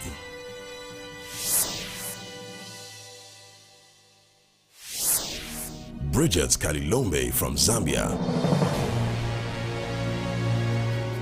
Bridget Kalilombe is a self-driven youth leader who is passionate about developing communities and transforming Africa. As a graduate in general agriculture, she volunteered at First Quantum Minerals, FQM, to train farmers in conservation farming and other modern farming techniques. This provided training and technical support to 40,000 plus farmers and seeds to 7,000 farmers. This initiative improved the food security of many communities in the northwestern province of Zambia. She was part of the OIA training program, which delivered 21,000 fingerlings to 60 youths who participated. She is the founder of an NGO called Girls Future, with a vision of eliminating early marriages and teen pregnancies through girls and women empowerment, especially in rural areas. She has partnered with local and international organizations to transform many youngsters in her community and beyond. She facilitated a skills acquisition program tagged Girls in Entrepreneurship, and this was held in 3 districts in Zambia educating girls on technical skills, including hairdressing, baking, poultry, farming, and fashion design. 500 girls were impacted, and 20 of them received grants to start business. In commemoration of World Day of Persons with Disabilities, she set up a soup kitchen at Kimiteto Combined School in the inner city of Solwezi.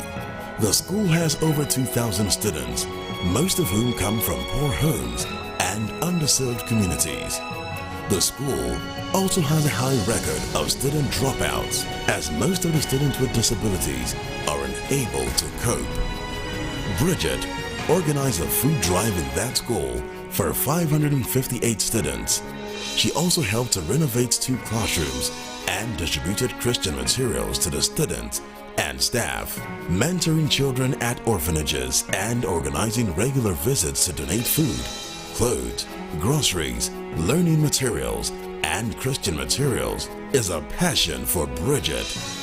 Also, she has organized humanitarian outreaches to schools affecting many young lives. She launched a book club titled Mind Broadening, with the aim of promoting quality literacy education for underprivileged children. Over 200 children attended the tutorials on a weekly basis and all got meals and learning materials. Bridget is also an ambassador for Africa Project Against Suicide, a suicide prevention initiative to alert African citizens and government about the looming cases of suicide and to create systematic interventions.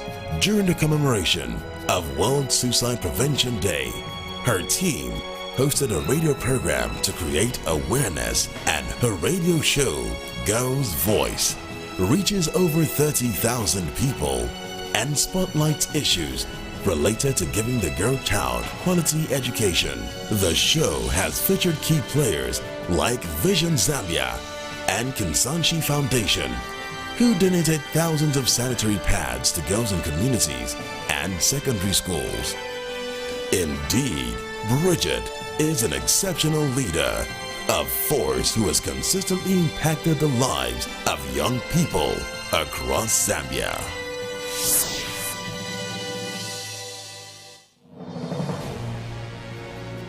Hello, my name is Christian Kwesikuma, 2020 winner of the Future Africa Leaders Award from the nation of Ghana.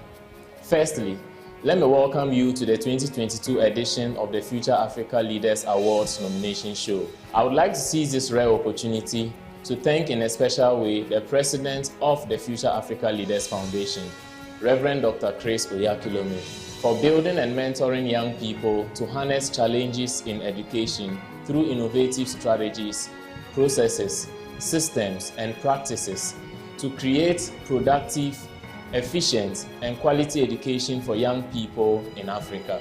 Access to education and skills development opportunities form a critical foundation for the future success and productivity of African youth.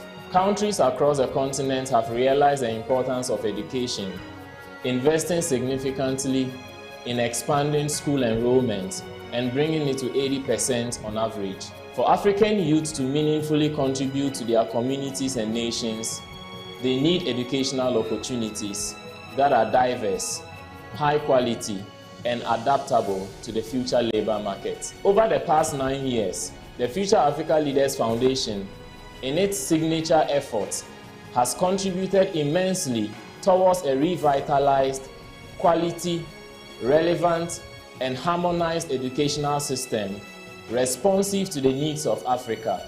Following the closure of public universities in Nigeria due to the industrial strike action by the Academic Staff Union of Universities, ASU, the Future Africa Leaders Foundation launched the FALF School of Learning Initiative, a 10-week intensive leadership and management program as an alternative learning and strategic intervention for many young people in Nigeria.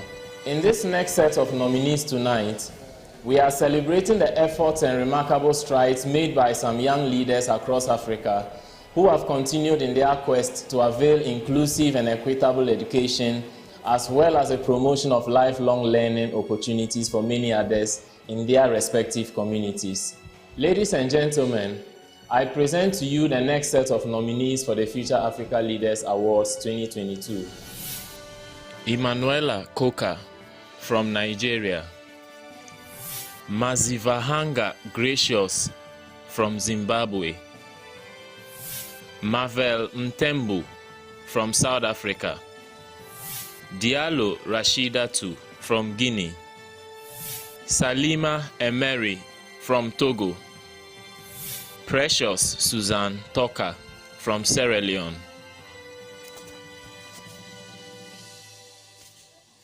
Emanuela Koka from Nigeria is a determined 24-year-old Nigerian youth leader and influencer who has changed her observed challenges into phenomenal solutions in the African society. She founded an initiative called Afri-Educate. It is a youth-led organization aimed at fostering practical education in rural African communities to encourage youth participation in leadership and to advocate for the plight of the African child, with unique emphasis on northern Nigeria, where she was raised.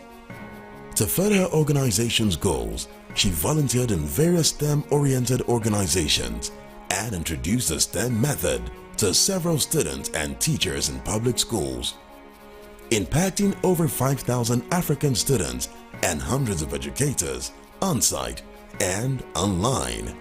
She organized a project called the Arawa STEM Week in collaboration with STEM Makers Africa and the Kano State Ministry of Education. The program was an awareness campaign aimed to propose an inclusion of more STEM courses into the educational curriculum of public schools in Kano. Also, she trained 127 teachers across the Universal Education Board on modern-day tech skills. Collaborating with young leaders in her community, she addresses issues relating to depression, identity crisis, and career guide, impacting hundreds of youth through constructive discussions that inspire modern skills development and potential discovery. Emanuela hosted an online conference tagged a RISE Conference with the objective of engaging active youth in national and global leadership through creative entrepreneurship and social change. She successfully reached 5,034 young persons in 3 African countries, Ghana, Cameroon, and Nigeria. The conference received high commendations and resulted in several young persons starting up their own organizations. In response to the poor education standards in her community that caused alarming failure rates in matriculation exams, she pioneered the Spark Up Box project, organized part-time classes for disadvantaged children, and remedial mathematics and science classes for students. With an 8-week class, a lifelong mentorship was established for beneficiaries that graduated from the program. 6 beneficiaries are currently studying medicine, engineering, theater arts, etc. across Nigerian universities. Sensitive to the plight of schools in her community, Emanuela collaborated with several organizations and government agencies such as the Ministry of Education, Rotary Club, and other philanthropists to renovate a dilapidated government girls' secondary school in Kano State, Nigeria. This laudable project has seen the school enroll and properly manage 1,078 school girls since then. She has also volunteered with several youth-led organizations, including Dean Initiative, World Largest Lessons, STEM Makers Africa, and CodeFest, where she consistently impacts youths in her community. Emanuela has received several awards and accolades recipient for her altruistic humanitarian work. She is the President's Ambassador for Religion and Peace in her community. Her program, the Arawa STEM Week program, was reported by a newspaper agency. Indeed, Emanuela Koka is an agent of change in our society. Gracious Mazivanhanga from Zimbabwe has successfully provided sustainable solutions that benefited millions of lives in her country. Propelled by her passion for quality education for all, she has developed initiatives and pioneered activities that played integral roles in eliminating factors that hinder successful learning, while relentlessly advocating children's and women's rights in her community and country. Feats and innovations recorded include the following: coordination of a 3-tier education program that impacted over 1 million students and their respective families by providing school fees for vulnerable children, mentorship, training, stationaries, and meal packs. The organization of a student leadership project in partnership with key stakeholders in our country to address challenges that face children in rural areas in Zimbabwe. Over 1,000 students have been trained through the program and are now equipped with essential soft skills and more. Organize a school shoe drive for students in the Dumbos Hava community in response to the lack of adequate school uniforms for students. As part of the drive, she produced a short documentary that went viral and was used as an international tool to advocate for the need for students to be in school. Through this initiative, she transformed the lives of over 1 million residents in several communities. As team lead at Heart for the Nations Trust, a Christian organization involved in initiatives that transform the lives of residents of Zimbabwe, Gracious has contributed massively by organizing monthly food and clothes drive to orphanages and the homeless, reaching over 2,000 orphans and homeless people. She initiated a prisoners rehabilitation program in partnership with Zimbabwe Prisons Authority. Through donations and fundraising efforts, mops, brooms, tissues, soap, buckets, cups, plates, blankets, clothes, Bibles, books, and detergents were distributed to several prisons with over 4,000 prisoners as beneficiaries. She also actively participated in several cleanup campaigns and fumigation processes within prisons in Zimbabwe to improve the living conditions of inmates. She founded the Feed a Million initiative in partnership with a friend to provide financial and social aid and volunteer assistance to the needy in her community. Through the organization, she has awarded scholarships to 10 students, equipped 500 students with soft skills and student leadership, organized soup kitchens for the homeless, and donated essentials to several schools and orphanages.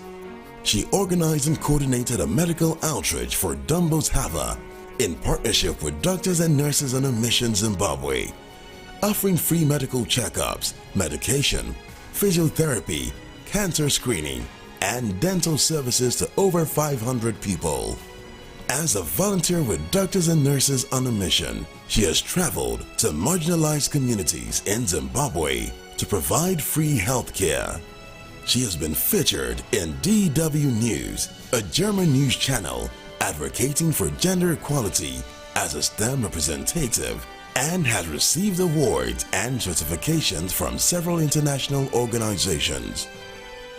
In 2022, Gracious amply demonstrated excellent leadership skills and relentless innovativeness that impacted millions of lives in her country and beyond.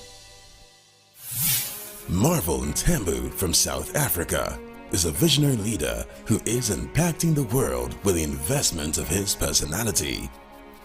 With a passion to impact his nation and beyond, Marvel founded an organization in 2015 called Crushing the Barriers, CTB. Under his leadership, CTB has carried out projects in 18 African countries such as South Africa, Kenya, Lesotho, Nigeria, Ghana, Egypt, Sudan, and others. This initiative, through its various arms, has fought against socioeconomic challenges in various African countries. Marvel and his team have impacted over 210,000 people in Africa and beyond. With a vision to improve education in Africa, CTB has hosted several projects to contribute to learning for students. CTB partnered with the Inner City Missions for Children to build libraries in Riverside and Dispute communities in South Africa. They also donated school materials to libraries in 6 communities in South Africa and also organized back-to-school campaigns where 150 children were sent back to school in countries like Sudan and Nigeria. In order to fight against bullying in schools, CTB pioneered an anti-bullying project, ABP, in partnership with the South African Police Services. The project has formed a consortium with other stakeholders to help the victims of bullying and to counsel those who bully others to make the school environment a safe haven. The Innovative Motion Education IME initiative of CTB has also pioneered the Eduton show that teaches students for free. This year, the Eduton hosted tours to the Science Laboratory, granting students the opportunity to do practical experiments. This initiative hosted academic and success motivation programs in 85 secondary schools in 6 African countries, impacting over 93,000 students. CTB centers in South Africa and Liberia jointly hosted a quiz competition called Adventure of Masterminds, involving 4 schools. This competition was an avenue to inspire more passion for learning in students and to encourage them to enjoy school, rather than seeing it as an avenue to pass time. The CTB initiative in the sports department hosted several sports tournaments, leagues, and mentorship, using sports as a tool to eradicate crime and substance abuse and also reduce poverty.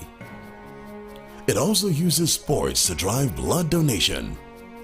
In 2022, Marvel held a sports tournament titled Save a Life, with the aim of donating blood to the South African National Blood Banks.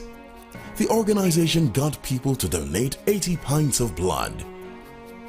CTB, in response to the increasing rate of femicide attacks in South Africa, partnered with the South African Police Services and other stakeholders to host a gender-based awareness program with students at Signa Institute in Johannesburg, South Africa.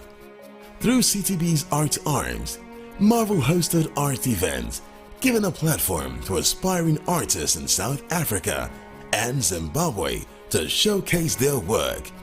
This program also started a youth talent search show that engages youth artists through podcasts, reaching over 1,032 youths. CTB also adopted and worked with over 15 orphanages in South Africa, Kenya, Nigeria, Burkina Faso, Zimbabwe, Zambia, and Mozambique, and donated items such as food, clothes, to over 2,800 indigenous children and adults. Marvel has mentored 140 young people in leadership and social impact, and has received several recognitions nationally and internationally. This includes the Princess Diana Award 2020 by the UK Royal Family and Young Mandelas of the Future 2019, among others.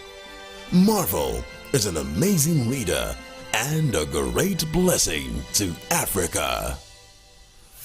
Rasidatu Diallo is a 23-year-old humanitarian activist from Guinea who is a promoter of peace and community development, being a champion of change since 2011. She has carried out numerous projects that contributed to the well-being of her community through education and peace campaigns, as well as other humanitarian projects. This includes the mobilization of 20 young people to participate in a national debate competition in the Interokeri region, resulting in their obtaining a peace center and mini library for over 3,000 young people in Matoto to promote peace in the Conakry region that was affected by violence. with her 7 Langley Recitatal project. She and her team organized educational talk that brought 780 young people together to be trained on entrepreneurship and civic issues. The project also enlightened the participants on conflict mediation techniques and the spirit of good citizenship as part of their training to be ambassadors of peace and autonomy. She's enthusiastic about humanitarianism and is currently leading a project to strengthen the bonds of friendship and fraternity among young Guineans in the Ratoma municipality. About 2,000 youth in the locality have benefited from this project, and they have received football gears and other free items worth 3 million francs, that is $345. Every year, she sponsors the Kiridaya and Hakuna Matata orphanages in Matoto by providing school kits at the start of the school year. Since 2021, 11.2 million Guinean francs, that is $1,300 have been raised to fund school supplies for orphans. Also, she started the distribution of a women's kit containing hygiene and self-care products to help those in need, and mobilized a sum of 5,100,000 Guinean francs, that is $590, to provide free training in soap making, entrepreneurship, and youth leadership to 25 girls during the Women's History Month in March 2022. In April 2022, her team raised 7 million Guinean francs, that is $810, to purchase rice, sugar, juice, and other relief items for 200 vulnerable people. She also organized awareness campaigns for better environmental management of 20 free garbage cans to the residents of Sorrow. Rasitatu's passion and zeal for change and development make her an exceptional youth and one to watch for the progress of Guinea and Africa. Emery Salima from Togo is an empowered youth leader filled with a sincere desire to provide sustainable solutions in Togo. Driven by this passion, Emery has organized several training seminars and motivational conferences for excellence, reaching over 16,000 young people who were inspired to take action for the resolution of various challenges in Togo. Once a week, he is committed to training hundreds of students from high schools and colleges from various cities across Togo on effective reading techniques, public speaking, and the power of words. This has allowed thousands of students to solve their academic problems, thus reducing the failure rate of students in various school examinations and improving quality education in Togo. His action led to an increase in the success percentage, which rose from 52% to 100% between 2021 and 2022 in several schools. In his vision of national impact, he created an academy called Excellent Mindset Academy with the objective to transform the mentalities of young people. It is also an academy that assists in the creation of lucrative activities by young people and fighting against radicalism or violent extremism. This very innovative academy in its ideology had massive impact on thousands of young people and attracted the attention of the country's manager of the Global Peace Chain, GPC. And he has gained support for his initiatives among local radio stations, head teachers, and the Ministry of Education. Astute technique in education earned him national authorization from the Regional Directorate of the Ministry of Education to teach students about the place of words in academic success, which led Emery to create a leaflet called Parler Teen Success, which is sold in schools and whose content is used to maintain high motivation for excellence and work well done in all students. Through confessions of the Good Word session in their classrooms, more than 380 students who failed their exams in previous years have seen themselves achieve excellent results the next year. It has, in collaboration with other associations, organized a renovation of 11 classrooms in various schools.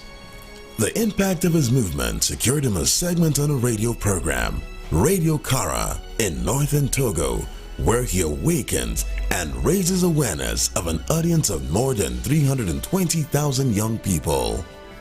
Emery also supported an orphanage by organizing a campaign called Empty Your Cupboard, during which several people donated outfit for the orphans of the Foyer Perdu Pauvre.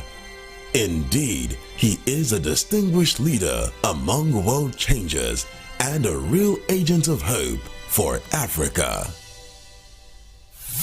Precious Susan Talker from Sierra Leone is a 23-year-old distinguished and fast-rising youth leader from the nation of Sierra Leone.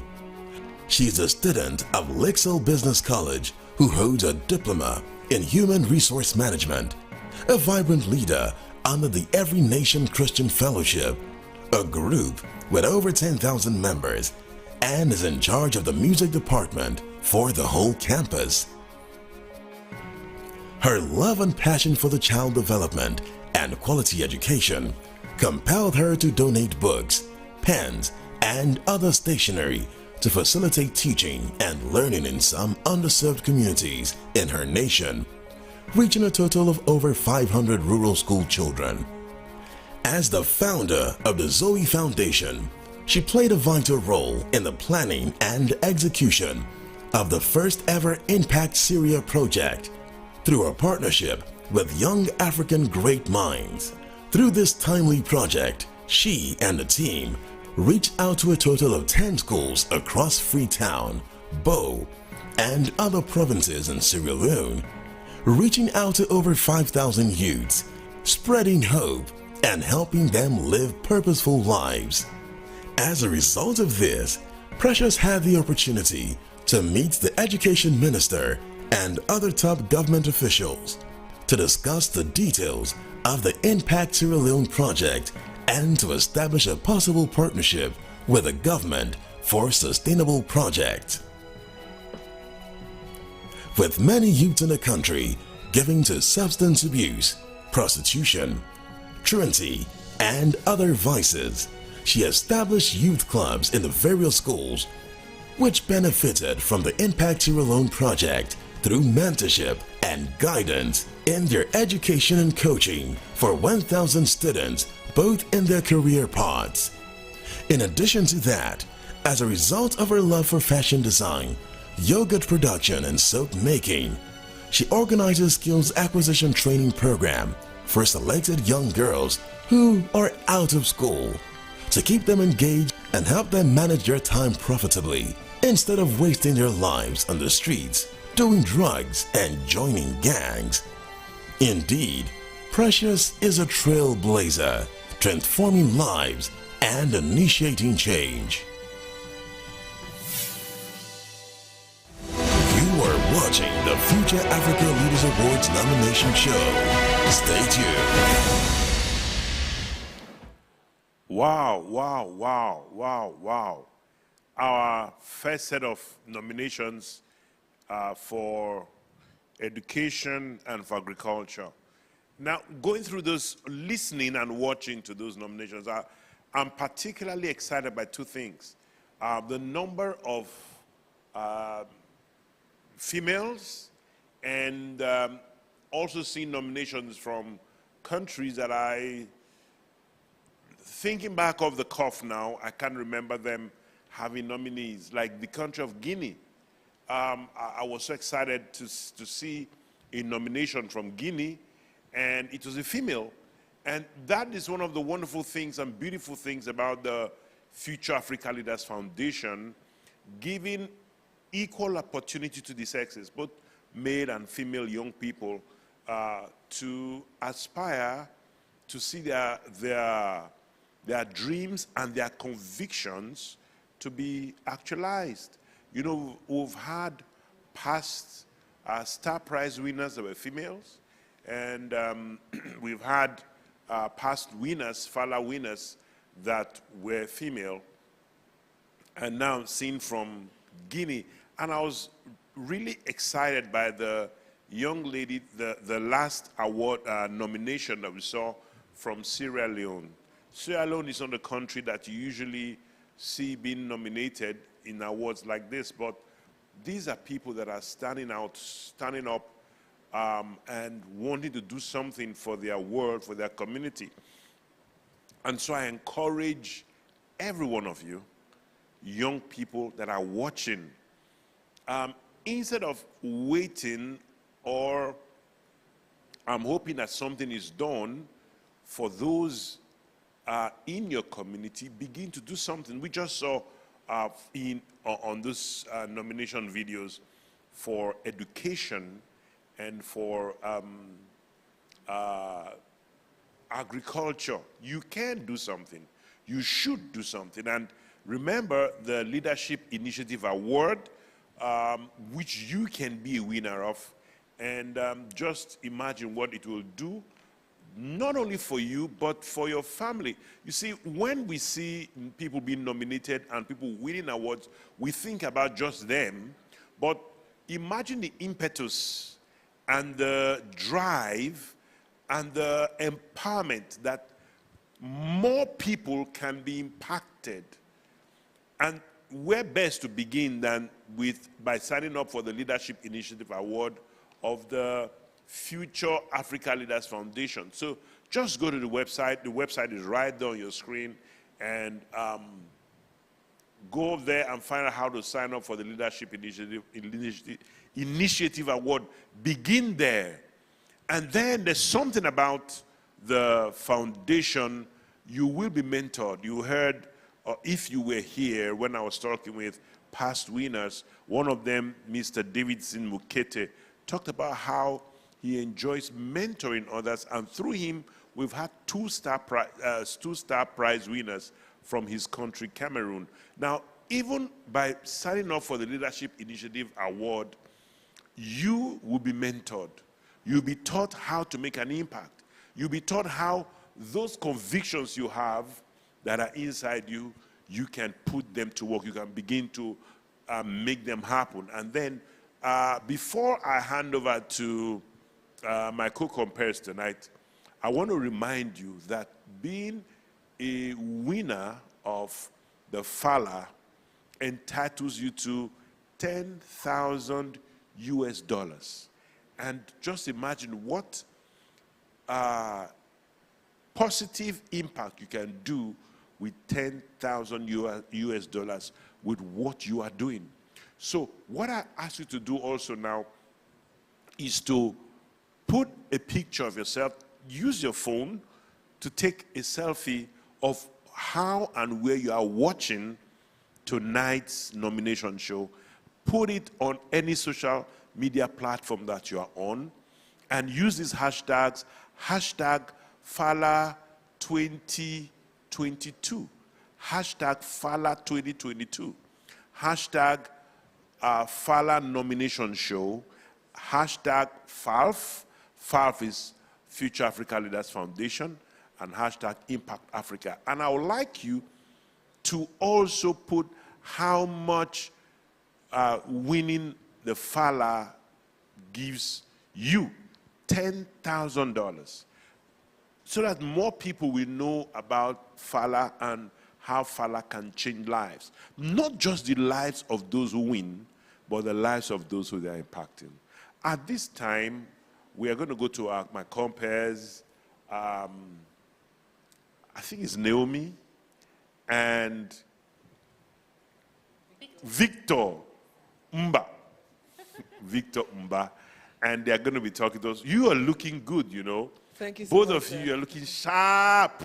Very, very sharp. I wish I was dressed like you, Victor. Wow. You're looking good. Thank you so and Naomi, how are you? It's good to see you. Good to see you, sir. I love your hair. Thank you so much. Have a great time. So over to them. Wow. Wow.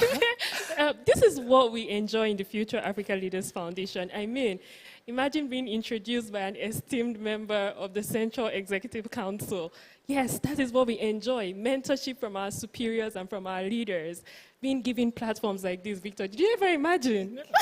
Thank you so much, Thank you so much, sir. We're so grateful for this opportunity. And you know, if I must say something about Pastor Titi is our father. Yes. You know, for every nomination show, there Okay, is I have nothing, to stop you there is because we have an icebreaker coming. I know. There and is you're no going to give an Fala without answer. Pastor Titi. No, just leave You that. just I'm give just a, oh my goodness. There He is no just Fala gave a without hint Pastor Titi is to one always of the here with us. questions. Like, thank you so much, Thank Pastor you, Sal. sir. We love you dearly. We're so grateful. Thank And you. right now we will be doing something beautiful and amazing. We have an icebreaker question for you. Yes. And we would like you to post your answers on our King's Chat super user account. Casey, if you're on King's Chat, we'd like you to go on the Future Africa Leaders Foundation and post your answers right there. They are simple questions. Very simple. Simple. You If you've just been gave watching, an answer just now. it's fine. Yes. That's to the one bonus of the part. questions. If Your you've been- bonus just flew out, so you'll see it soon. If you've been watching right from the beginning, I'm sure you will have answers to some of these questions. So let's get going. Drum rolls, drum rolls. Okay. Number one. I think you should go first. I should Ladies go? first. Okay. What year did the Fala or the Future Africa Leaders Award start? So fastest fingers, post on social media, post your answers with hashtag FALF, hashtag Impact Africa, hashtag Fala 2022, hashtag Fala Nomination Show. You can use any of the hashtags. Okay. Yes. So number two. Yes. Number two, what are the 7 sectors of engagement of the Future Africa Leaders Foundation? That's beautiful. And you know, the question one, we mentioned it during the introduction when we came up at first, and now you just have to go post your answers on our King's Chat super user account. Yes. So I'll be waiting to see your answer. There are lots and lots of amazing prizes to be won. Thank you. And right now, we'll be going back to our highly esteemed Pastor Titi. Thank you so much, sir, for the beautiful opportunity you've always given us, sir. All right. And I want to also keep a date to you guys. We've not taken our usual selfie. Yes. Yeah, we've got to take our selfie. Yes, What do you think? Yes, we should. You're coming now. All right. Aha, they've come into this screen. Okay. So just as we're taking a selfie, so who am I going to look at now? Because they're both. Okay, let's take that first. Okay. All right. So now let's take yours. I noticed on his selfie, I'm the dark one. You guys are also, your complexion is so different. Okay. All right. So you also take your selfie and post it and use all the hashtags. And then the questions they just asked. How many years ago did, is it a year or how many years ago? The year. What year did Fala start? Wow. I already know the answer because I've been always on Fala. Yes, sir. Aha. So what year did Fala start? Meanwhile, we're going to go to the, you guys stand by me so that we all be in. And I like the, please can you, yes, I like this. I like this. You are sharp, man, the way you are dressed. Thank you, sir. That's cool. And we're going to take the next set of nominations for technology and humanitarian work. The announcer for technology is a 2021 Fala Star Prize. Is our 2021 Fala Star Prize winner, Nervis Nzometia. And to announce the humanitarian work nominations, Cesar Aguidi is a 2021 Fala winner. So come on, let's watch this video. Hello, my name is Nzometia Nervis, and I am the 2021 Star Prize winner of the Future of Canada's Awards from the nation of Cameroon. I want to warmly welcome you to the 2022 Future of Canada's Award nomination show. You know, all that we did and still to do would not have been possible without the guidance and direction of our president and our man of God, the Reverend Dr. Chris Kilome, DSC Didi, for empowering young people to realize their best potential by creating opportunities that foster innovation and economic growth in Africa, converting Africa into a significantly highly skilled economy is possible, and fintech and digital innovation can play a huge component in that. Despite a long road to doing that, there have been significant steps made. However, unlocking Africa's growth potential requires inclusive strategies and investment in technologies that empower everyone, regardless of their economic background. To proffer solutions to tech challenges across borders in Africa, we must lean on our innate creative capacities and take ownership of solving problems of the future. Africa has many homegrown solutions provided by the ambassadors of the Future of Canada's Foundation in an attempt to significantly reduce Africa's technological gap. This year, the 10th anniversary of the Future of Canada's Foundation, the Foundation has put together a list of such change agents who are causing remarkable changes within the technology space and pushing beyond the status quo. Tonight, we are recognizing outstanding individuals who have identified innovative solutions using technology and connectivity to create tomorrow's solutions from today's challenges. I present to you our next set of nominees for the Future of Canada's Awards 2022, and they are Oliver Ngampaka from the Republic of Congo, Victor Ayo from Nigeria, Felix Fomengia from Cameroon, Amoso Philip from Togo, Emmanuel Macharia from Kenya, Oliver Ngambaka from Congo DR. Oliver Ngambaka is a gifted technocrat and a young entrepreneur. He is a third-year university undergraduate student of science and technology with an unquenchable thirst for a scientific technological revolution in Africa. This avid technologist has designed and built drones, softwares, 3D graphic products, a bioprinting machine, and online games, amongst other things. In 2022, Oliver ventured into surveillance drone manufacturing with his first drone named SR. The drone can locate birds to prevent the air crashes that occur when they fly into jet engines, and can be used for pest control in massive farmlands and perimeter security. This project drew the attention of the Ministry of Petroleum and other government agencies.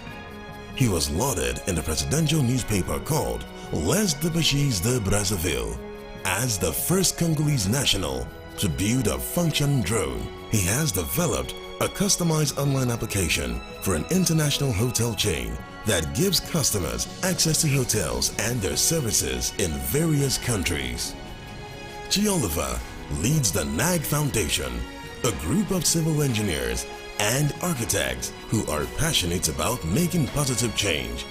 The foundation, in collaboration with AYA, African Young Architects, has trained and mentored over 3,000 African youths through online conferences in areas of 3D graphic design, civil engineering, architecture, and urban planning.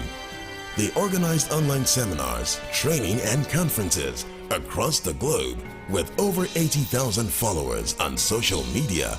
Working with Peculiar Pave, a renowned construction company, he trained 25 out-of-school young people in Boitambongo community in Brazzaville. The beneficiaries learned brick making and masonry, among other skills, and earned employment in the company on the strength of their performances.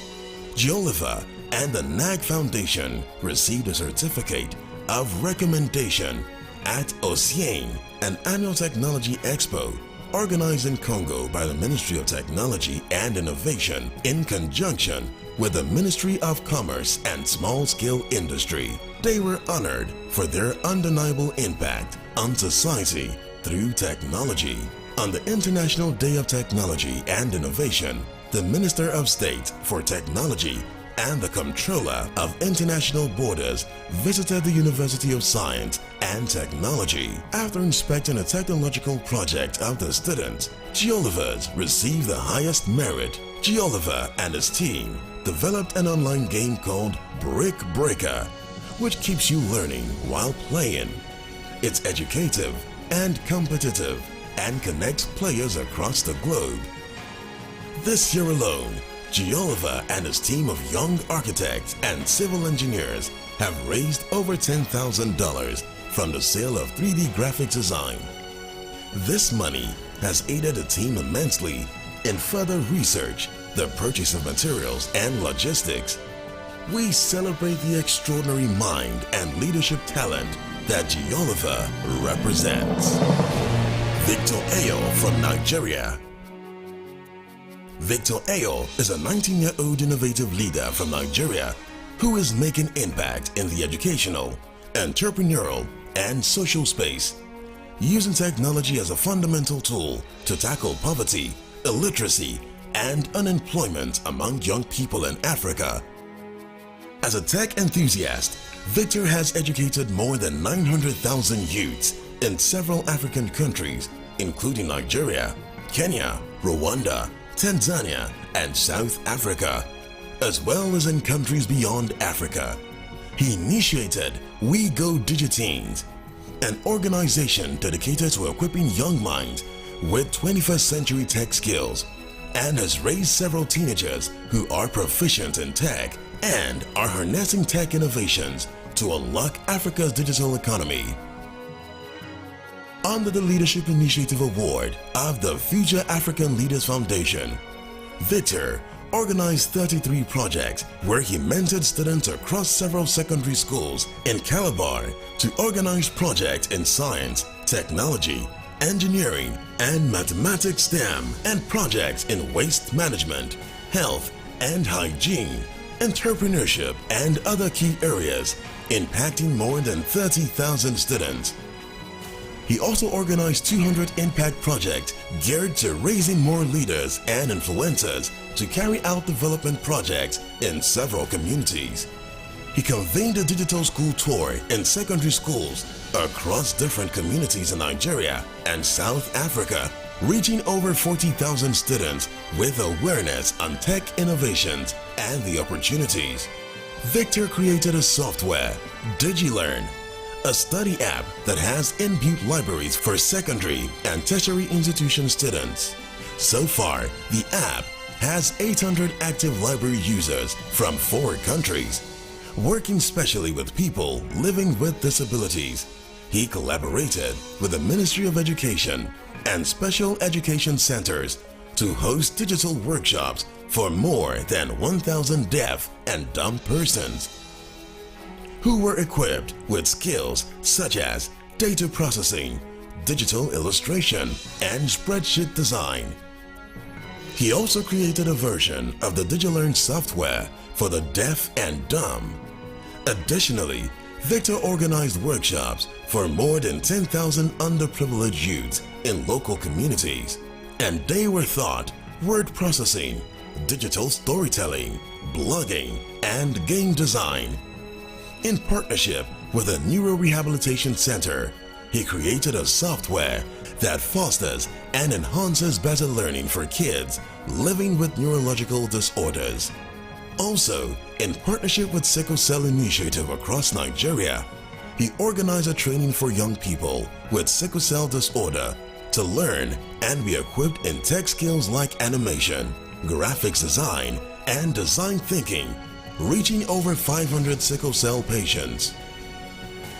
To bridge the gender gap in the tech space, Victor organized several workshops such as the Teen Girls and Tech and Girls Can Code to train young girls in programming, product design, and content creation. Through this, he impacted 24,604 girls across 4 African countries.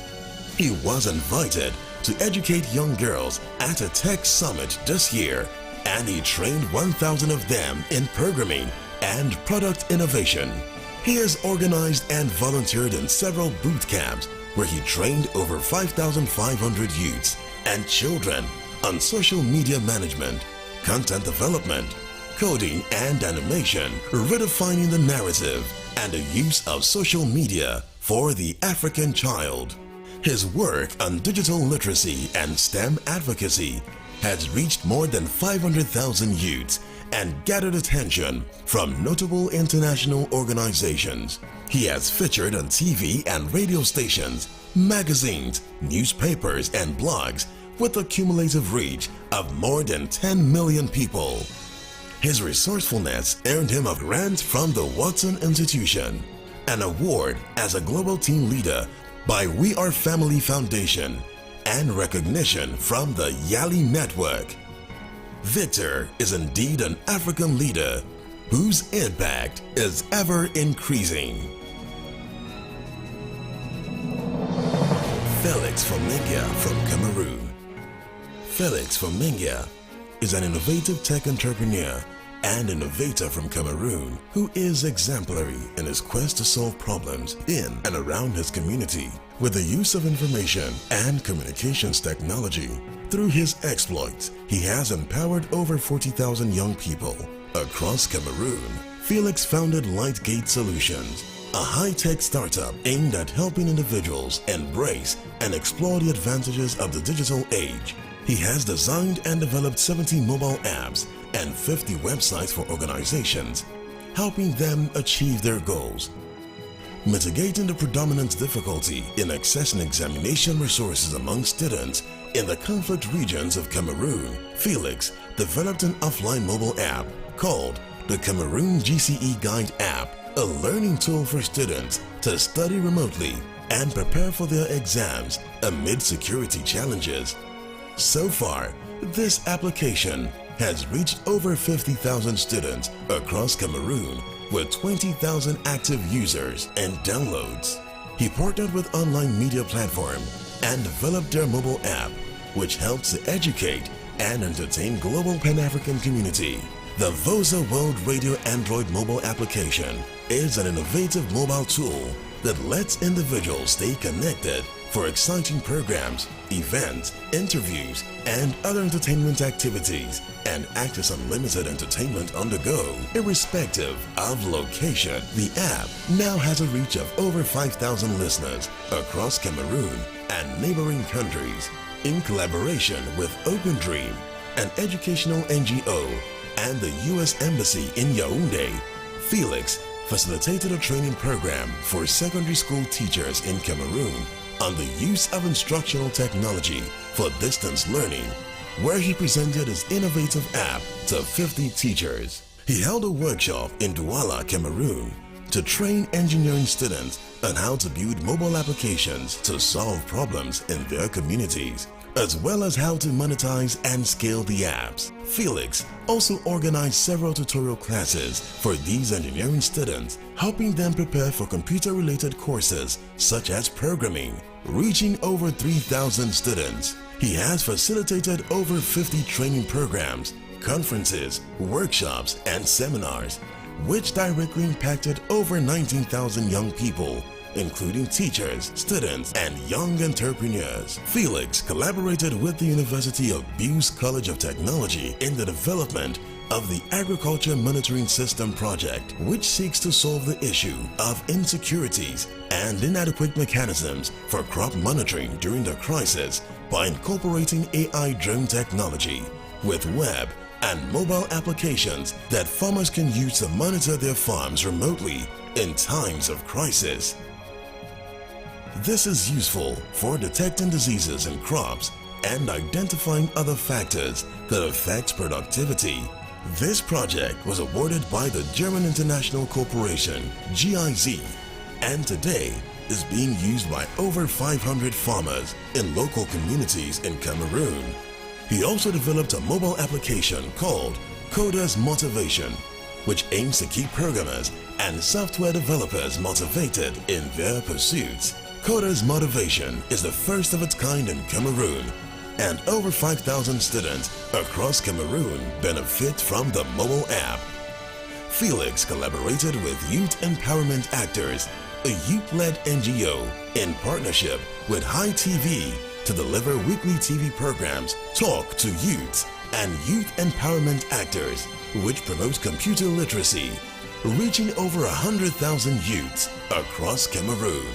As an award recipient at the annual Orange Social Venture Prize competition, which seeks to reward the best technological projects in Africa, Felix was invited as a keynote speaker to inspire young entrepreneurs on how to win startup funding.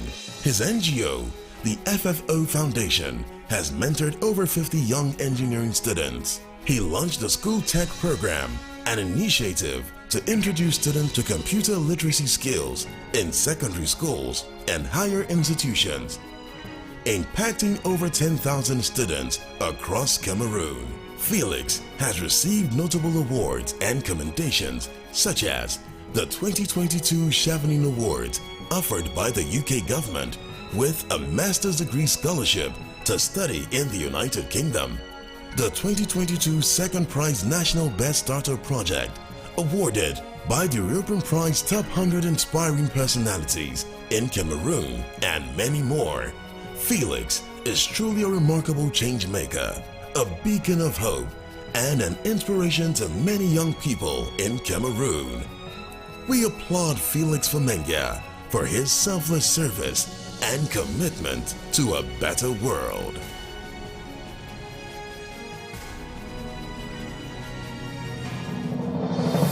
Philippe Amosu from Togo. Philippe Amosu, a sixth-year medical student at the University of Lomé, Togo, is a promising health practitioner committed to health promotion and education.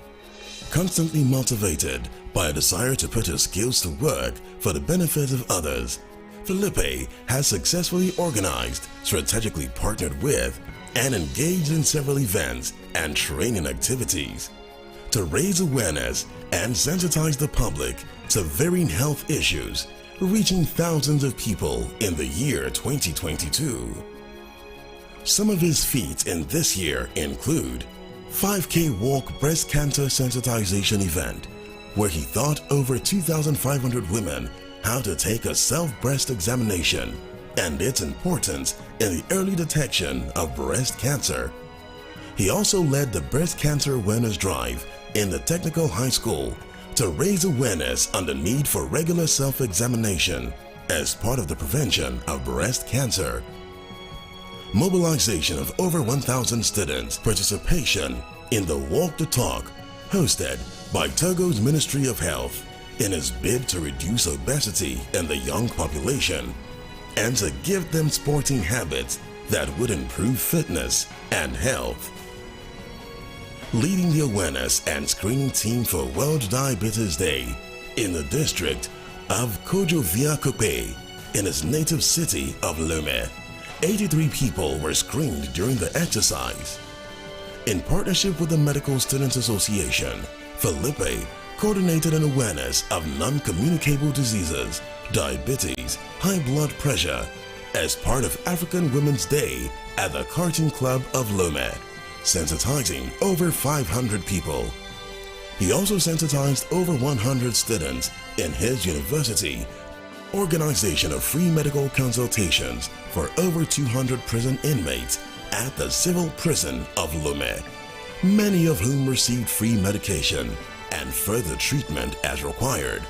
Philippe has been featured severally on popular local media in his country, reaching over 500 million viewers consecutively. Emmanuel Macharia from Kenya. Emmanuel Macharia is a 20-year-old leader from Kenya who is propelled by an innate need to improve the livelihood of his community through technological innovations, education, and charity. Having noticed an increase in deaths caused by road accidents, he came up with braking, maneuvering, and alerting system, BMA system, for collision avoidance to reduce the rates of road accidents in Kenya, and was awarded by the Ministry of Education in Kenya for this innovation. He partnered with the Strathmore Law Clinics, SLC, to organize free legal aid in Madaraka area of Nairobi, as well as neighboring communities in the slums of Kibera and Langata, reaching over 1,500 households with free legal assistance.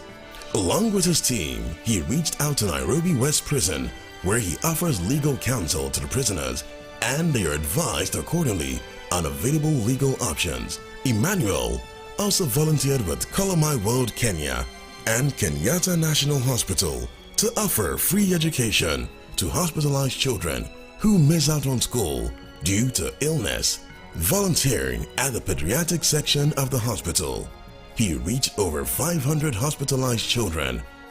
Through this program, has secured a hospital play center from the government.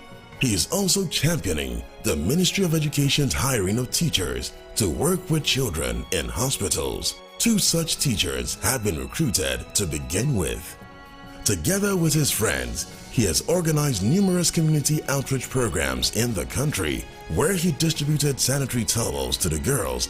Through these outreach programs, Emmanuel has managed to reach out to over 200 young girls that have just given birth and help them to continue with school. He is also in talks with the government of Kajiado County to set up boreholes in schools faced with water shortages in the region. He is advocating for reclamation of sustainable arable land for agriculture. Emmanuel has proven to be an innovative future African leader and a humanitarian committed to changing the lives of his community and Africa as a whole. We applaud him for his selfless giving and sacrifice. Hello, my name is Caesar Aguirre from the beautiful nation of Togo, 2021 winner of the Future Africa Leaders Award. I would love to welcome you to this segment of the Future Africa Leaders Nomination Show. A heartfelt thank you to my president and mentor, Reverend Dr. Chris Kilome, DSC DD, for encouraging young people toward the implementation of creative ideas which facilitate humanitarian works that lead to social development and national transformation across the continent of Africa. Fostering the humanitarian act of services of young Africans creates a future characterized by healthy communities, productive nations, and a prosperous continent. Today's African youth face unprecedented social, economic, and cultural changes that impact their future in new ways. Having improved humanitarian services, African policymakers now need to invest in holistic interventions that no longer focus solely on the physical health of young people, but also on their psychological, behavioral, and environmental demands, needs, and challenges. Humanitarian action is central to the Future Africa Leaders Foundation mandates. Our presence in several African countries before, during, and after emergencies delivers a continuum of support and interventions. Annually, through our commemorative Future Africa Leaders Foundation Africa Day celebration, over 2 million humanitarian acts of services and over 100 conferences and summits were organized, impacting over 81 million beneficiaries across the continent of Africa. In this segment, we will shine a light on the several young leaders, volunteers, and professionals who have distinguished themselves in their life-saving works in driving urgent healthcare, shelter, food, protection, and much more to crisis-affected people across Africa in the outgoing year. Here is the new set of nominees. Hidaya Benouda Tlemkani from Morocco, Lebse Petmia Lebaga from Cameroon, Matilda Kaunde from Uganda, Katleho Queen Mojasikane from Lesotho, Portia Manyaya from Ghana, Regina Na Yeye Kumi Mensa from Ghana.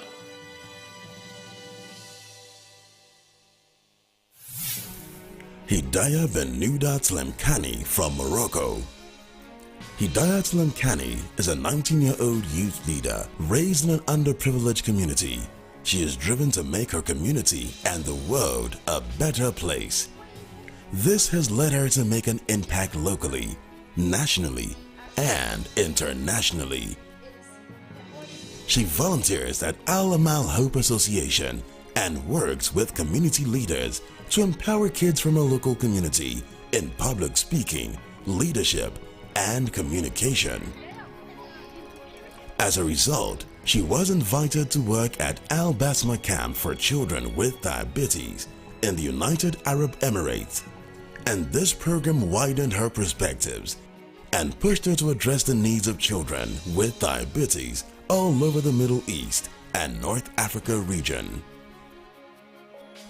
On a volunteer basis, she works as a social media manager with Youth Policy Center, a platform that encourages young people to get involved in public decision-making and economic development.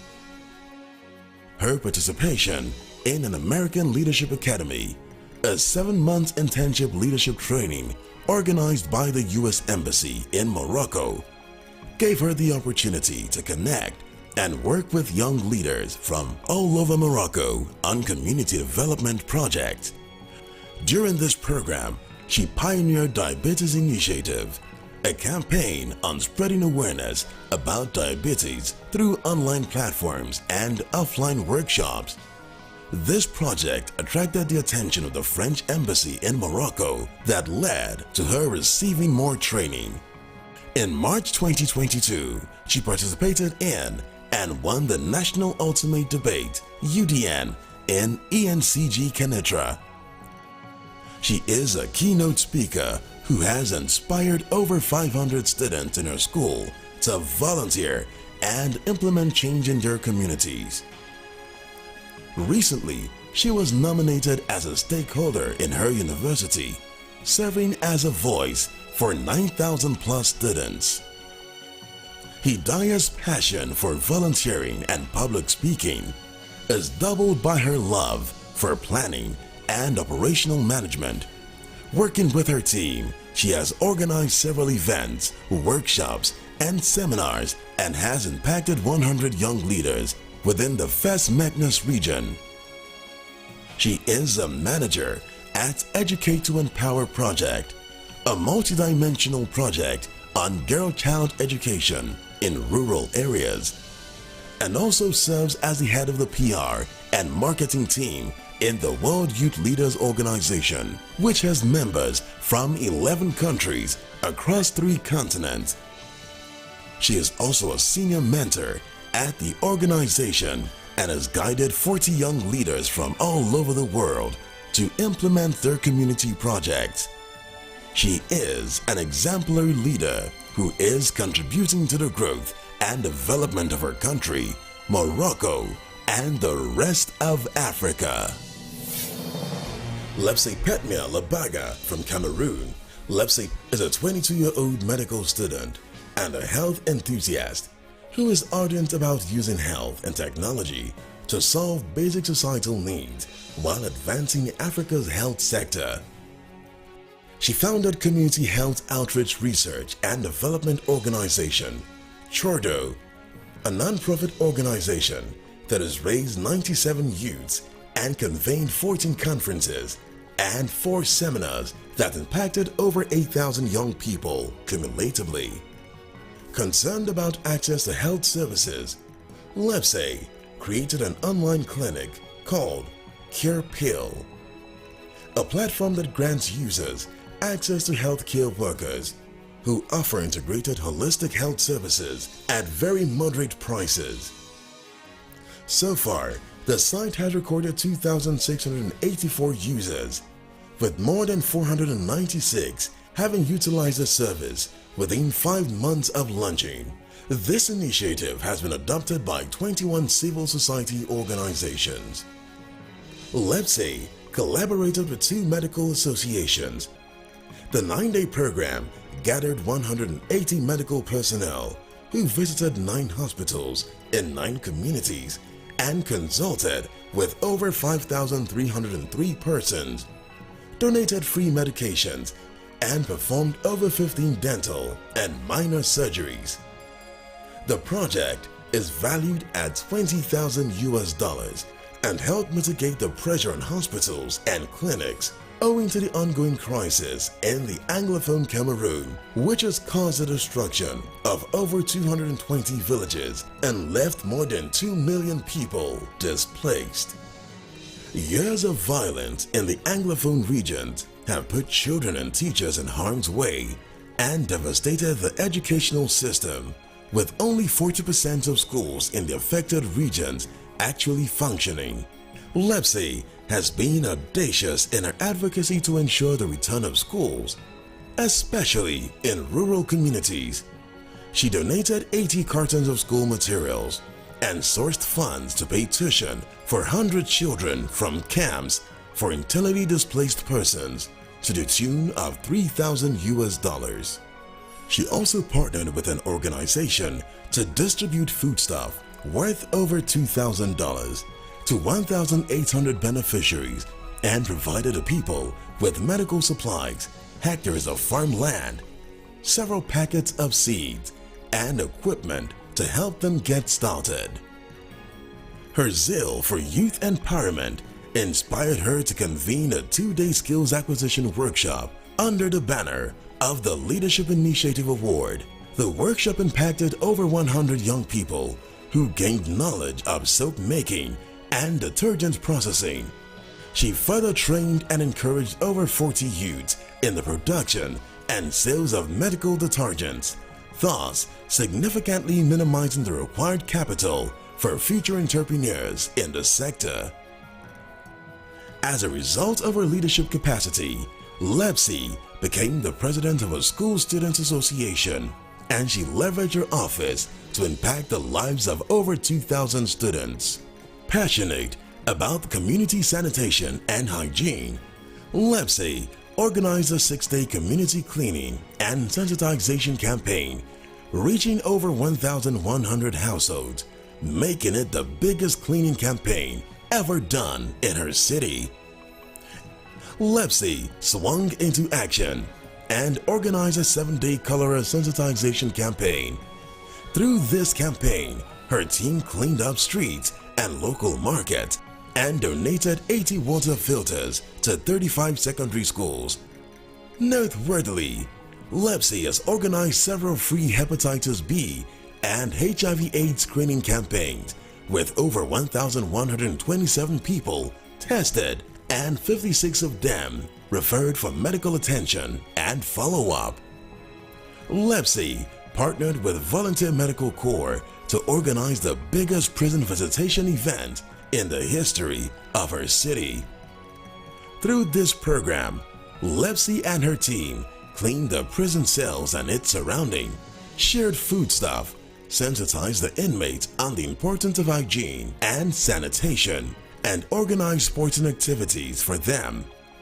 This intervention impacted 1,050 inmates and helped their rehabilitation process. In March 2022, Lepsy funded and executed a medical health campaign to an underserved community. 1,800 people took advantage of the free medical consultation. 687 tests were conducted and 68 pregnant women were examined. Drugs and medical aids were administered as needed, as well as other gift items worth about $2,000. As a result of her work, Lepsy won the Minister of Youth Affairs Award for the Best Female Youth Leader of the Year. She was also awarded the Best Health Project in Cameroon by the Girls Voices Movement USA. The 2 awards provided Lepsy with $6,000 in cash prizes, enabling further impact. She has also received several commendations from renowned organizations. Lepsy is a pace setter and a trailblazer who is driving change, transforming and renewing minds, rewriting history, and setting high standards for her peers, for Africa, and for the world at large. Matilda Kaunde from Uganda. Matilda is a dedicated frontrunner who demonstrates leadership through advocacy. She is the president of the Rotaract Club of Hope, Kasanga, a committee member of the Rotaract Earth Initiative, co-founder of the Vibrant Generation Uganda, and founder of the Focus of Boys Initiative. She is also the head of the Department for Marketing Communications and Public Relations at Refuge and Hope International, where she began as a volunteer. She has carried out several projects at the First Urban Refugee Rotaract Club in Uganda that advocate for and create awareness about the refugees' plight. For environmental sustainability, she spearheaded restoration for multiple benefits, a fruit and indigenous trees planting project. This was done in partnership with several groups and led to the planting of over 6,500 trees in schools, communities, churches, and some homes. This project attracted a media outfit in eastern Uganda, which hosted Matilda on television to launch the project and inspire more youths in environmental conservation. In partnership with Ultimate Fitness Kampala, Refugee and Hope International, and Rotaract Hope Kasanga, Matilda carried out a food drive and relief campaign for refugees during the lockdown. She also led a team of urban refugees and nationals to clean up a well that now serves over 2,000 families with portable water. Matilda collaborated with other youths and Mango Hospital for a blood drive campaign, where she got voluntary donors to give over 100 units of blood. She also organized free medical checks and had a health talk for the people of Bunga Market. She collaborated with the Rotaract Club of Bugolobi for the 1000 Smiles project in Guru, northern Uganda, for people dealing with autism and malaria. This project led to the creation of a free medical camp where she facilitated meals, mosquito nets, reusable sanitary towels, and other fun and educational activities for over 1,000 people. This pioneer founded a club known as Student Alliance Against Human Trafficking and has sensitized over 1,000 people on the vice and how it affected society. She also co-founded Vibrant Generation Uganda, a youth-led NGO that champions sustainable livelihoods for vulnerable rural youth and has over 1,000 beneficiaries to date. Part of her volunteer work includes teaching business skills and English language to over 500 internally displaced persons. Some of our former students now have gainful employment, while others have started businesses. Additionally, she mentors 50 boys who are refugees in Uganda and has helped several of them with career development, personal branding, entrepreneurship, goal setting, and so much more. Truly, Matilda is a vibrant and astute leader who is dedicated and committed to grooming a generation of great leaders in Africa. Katliho Mojakisani from Lesotho. 20-year-old Katliho has trumped the odds to bring remarkable social, educational, health, and economic advancements to her community, tackling the surge in male suicide and crime rates in her country by partnering with several stakeholders to hold a month-long program called A Man to Remember that impacted over 300 young boys from all 7 towns in Maseru, as well as teenage boys from the Lesotho Juvenile Prison, partnering with Lesotho Correctional Services to provide clothing, footwear, and cosmetics along with copies of Christian materials to girls in the juvenile prison in Maseru. Providing a blood donation facility in Basotho where over 100 people donated blood. Over 50 liters of blood were donated to patients in need of blood transfusions across the nation. This was done in partnership with Lesotho Ministry of Health, PSI Lesotho, International Youth Fellowship, the Rotary Club, and USAID. Utilizing the power of media to raise awareness for World AIDS Day, she collaborated with Radio Lesotho to reach and engage over 500,000 subscribers on the merits of healthy lifestyles and the merits of segregating HIV/AIDS patients. She also organized a campaign to raise awareness about HIV/AIDS, advocating the need to equalize social treatment for infected and non-infected people through art exhibitions at Machabank International College of Lesotho. In response to the surge in pollution in the city of Maseru, Katleho organized a month-long cleanup drive with students from Machabank College, leaving a tangible difference in the polluted areas of the CBD in Maseru. Founding the Kids in Tech Initiative, which she did in conjunction with students from Machabank International College of Lesotho to provide computer literacy for less privileged children aged 5 to 13. Reaching over 70 children per session, the initiative fills the gaping void of computer literacy in the free education system of the country and teaches kids the basic of word processing and number editing software, video and photo editing, and application development. Over 100 students benefited from this initiative and improved immensely, and this led to several local recognitions and awards for Katleho. Portia Manyaya from Ghana. Portia is an inspirational young leader with a zeal for humanitarian work and youth development.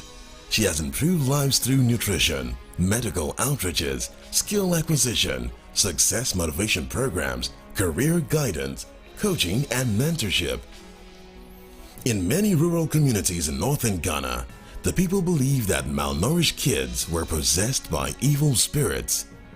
Portia noticed that families would abandon these kids out of fear, and so embarked on an education campaign to stop the practice, where she visited malnourished children with food and medicine, and has since managed over 4,000 children.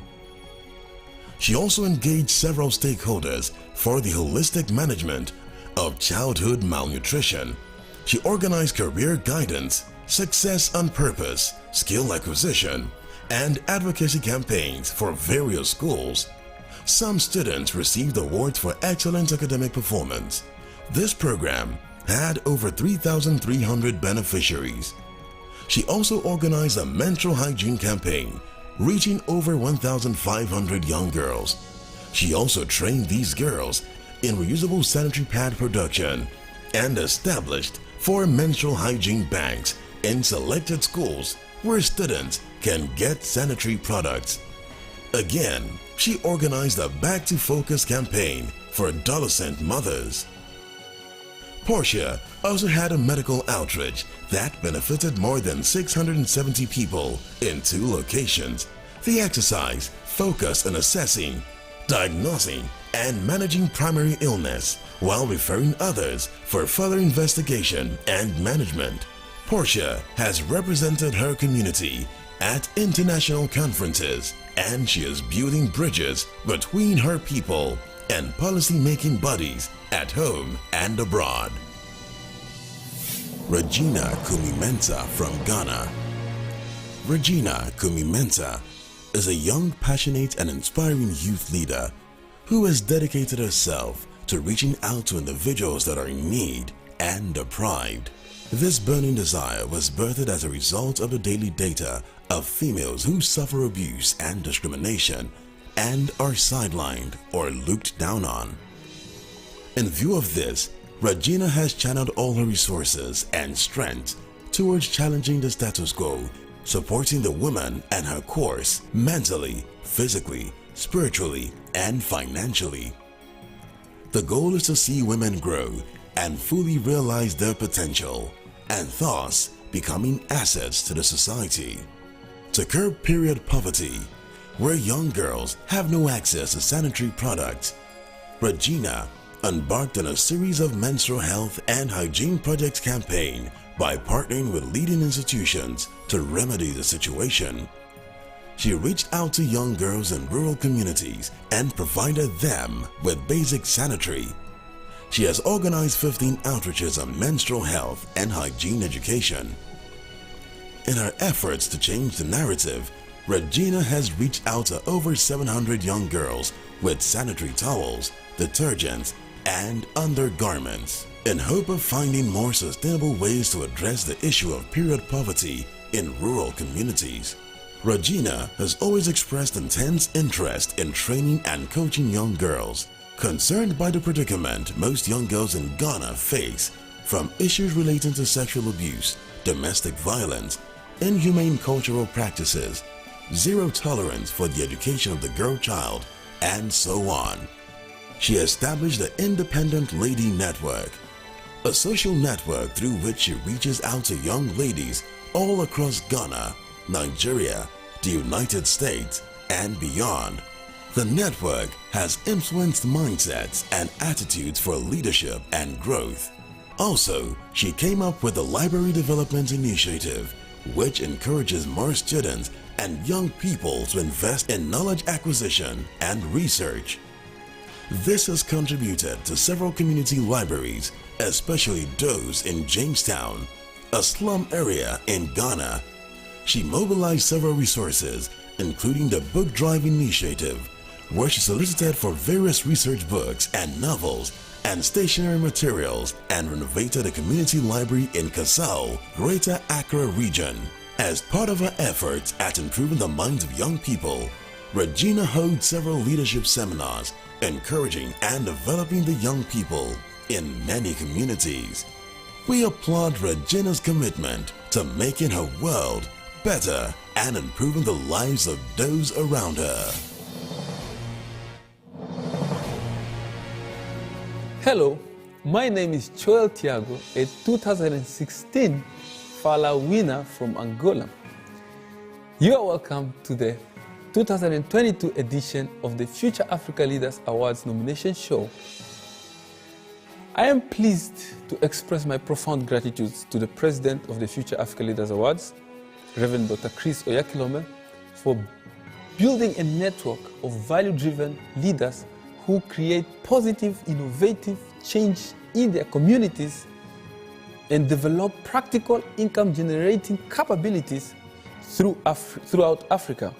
The current trend and statistics of over 226 million young people between the ages of 15 to 24 years indicates that this figure in the next few years, with such a large population of young people, supportive policies and programs for youth development is critical now more than ever.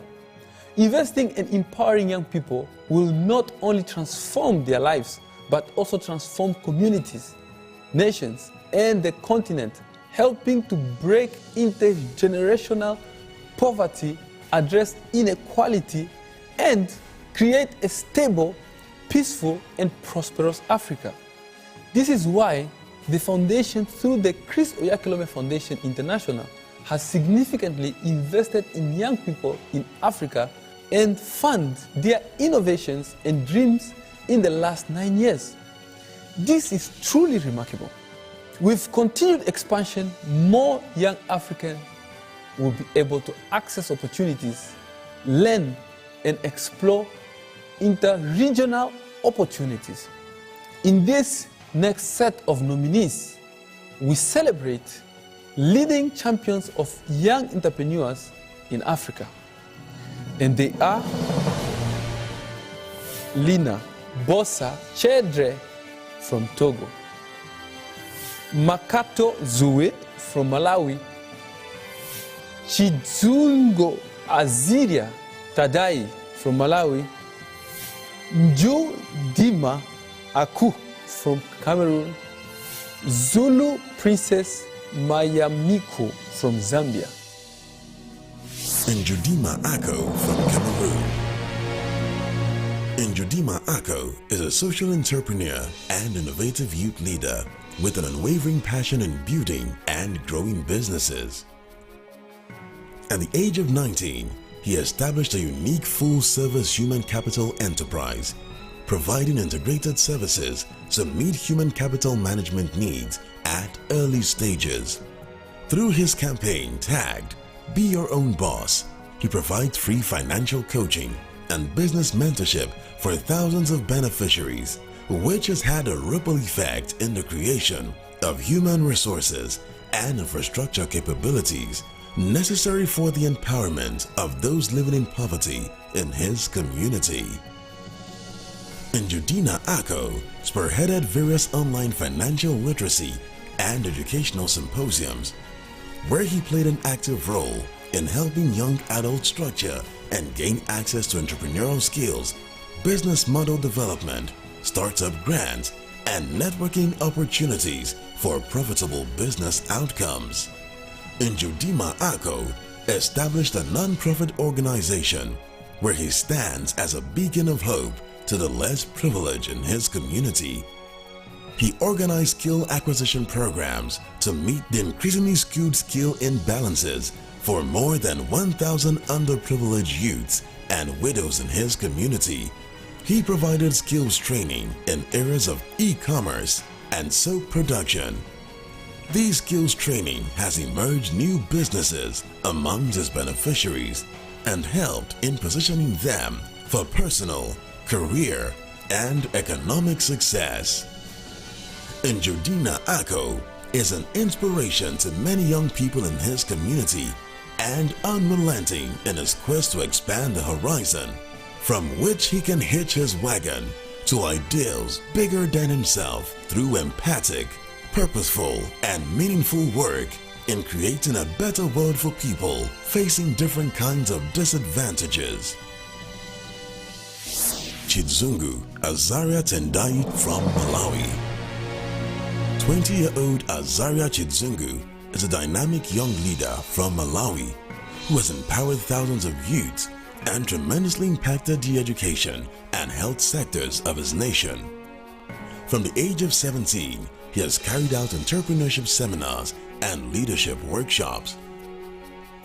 In response to the rise in teenage pregnancies in his nation, Azaria used the power of your mind, a useful and highly recommended mind management resource, in a personal development campaign to reach his nation's youth. Azaria impacted over 5,000 young people in secondary schools across the nation and got the book included in several schools' curricula. In response to the need for improved maternal health care in his community, Azaria led his team on a tour of antenatal wards and hospitals around the area. They reached out to over 120 pregnant women.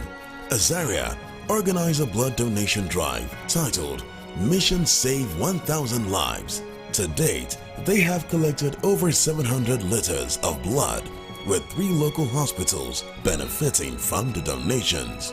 As a second-year medical student at the Kamuzu University of Health, Azaria organized a medical initiative titled Leave No Malawian Behind. The aim of this initiative is to provide the people of his nation with free and easily accessible healthcare services. This team of young doctors have conducted medical outreaches which have seen thousands of people in rural districts benefit free healthcare services. These outreaches have played a critical role in educating people on basic healthcare and have reduced the burden on local hospitals.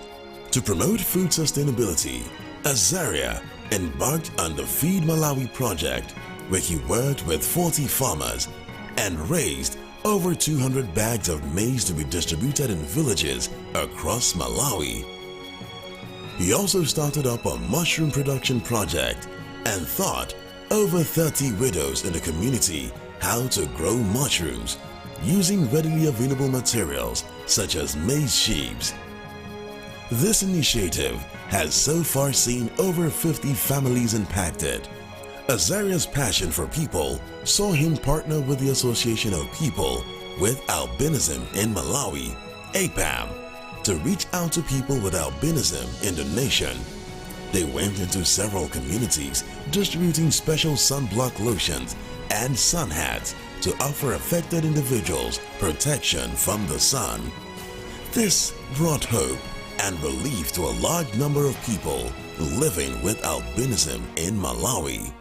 The 20-year-old adopted a children's home where 40-plus at-risk youths and children were rescued from the streets, and some had been indulging in drug abuse. He started a mentorship program for them and got them all enrolled in school. With his team, he renovated a children's home and set up a classroom for the children to be able to carry out their studies peacefully. He further raised funds to pay their tuition and provided them with all the necessary stationery. When he noticed the dilapidated state of classrooms in the Lunzu district of Malawi, he also raised funds and renovated 20 classrooms in the district. He ran a book donation drive and acquired over 5,000 books, which led to the building of 2 libraries. These libraries have provided vulnerable kids access to learning materials that would otherwise be beyond their reach. Azaria started a foundation named Africa's Next Move, through which he has trained young people to use technology to improve the quality of their studies and engineer solutions to some of Africa's biggest challenges. He arranged with 5 schools to use the computer laboratories to provide weekly computer lessons to several young people, and this has improved the quality of education for many students. Through this foundation, Azaria has impacted over 150 young people. In response to a rise in suicide cases reported in universities across Malawi, Azaria was invited by one of the largest TV stations in Malawi to speak on mental health. Through this platform, he reached out to an audience of over 4 million youths in his nation. For his humanitarian efforts and outstanding contributions to the education and health sector, several major radio and TV stations have identified him as an influential youth leader and invited him to speak on their shows. Truly, Azaria Chizungu stands out as a beacon of hope, a visionary youth leader, and a trailblazer who is changing the African narrative. Lina Bosa Chidri from Togo. Lina Bosa Chidri is a young, inspiring leader driven by a desire to better the lives of people in her native Togo. As founder and CEO of Amaral International Foundation and GYLF Country Coordinator for Togo, Lina has embarked on several projects to tackle the lack of school materials and quality education in various communities in Togo.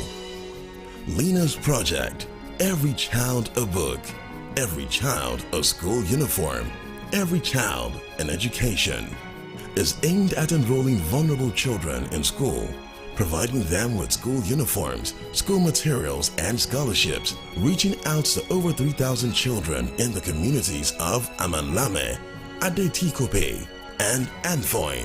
Lina secured scholarships for many of the children.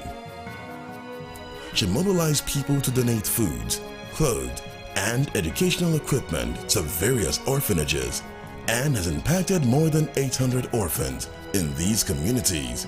Lina organized several mind management workshops in Lome to equip young leaders with a winning attitude and right mindset for life and industry, impacting more than 500 youths.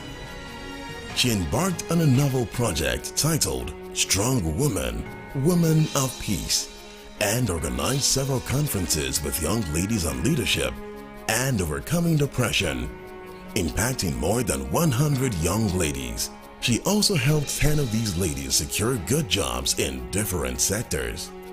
Lina was selected as a guest speaker during the annual finance convention at the West Africa Bank of Development in Lome and was given the opportunity to address the subject of female industry and initiative support. Her speech on that occasion inspired the audience and led her to being invited to speak on national TV. Spurred by concern for women suffering domestic violence and sexual abuse, Lina set up a rescue call center which has helped to save over 50 young ladies from sexual abuse and domestic violence. Stepping in to help fill the lack in the health sector, Lina has made several donations to hospitals, providing them with food items, medical kits, wheelchairs, and birthing beds in order to enhance sustainable medical services in various communities.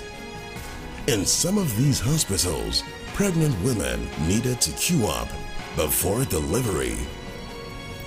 Lina saw the dire need for clean portable water in Amilasime, where people are exposed to infectious diseases from bad drinking water, and she provided a borehole for them, benefiting not only Amilasime, but other neighboring communities. In recognition of her impact, Lena was appointed Peace Ambassador by the OMJPP government-affiliated organization and Peace Mediator by Konaki Chaplains. Indeed, Lena Bosa Chedre is an exceptional African leader and a champion for her community and nation. Zoe Makata from Malawi. Zoe Makata is a 23-year-old young leader from Malawi who is passionate about empowering youth in her community. As a young person, she grew up seeing and experiencing the conditions that rural young people face in Malawi, and she rose up to leadership to inspire and empower change by mobilizing community drives that build the capacity of their lives in areas of education, health, and economic empowerment.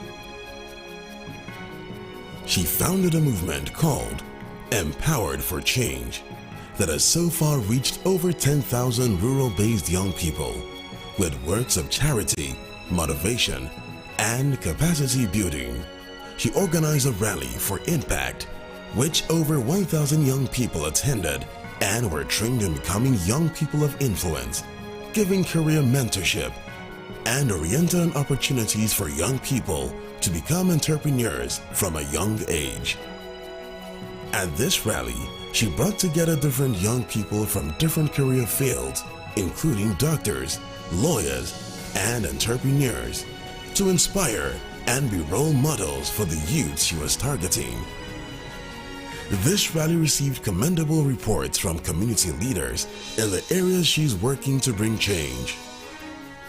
She organized an empowerment campaign dubbed Health for All Young People, aimed at encouraging young people to better take care of their health and encourage them to actively participate in all health wellness programs as arranged by their care providers.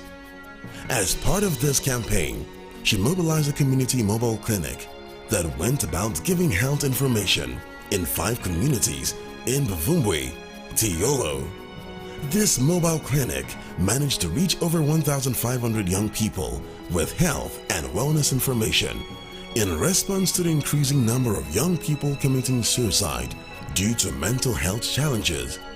Zoe has been at the forefront of leading change to help curb this issue.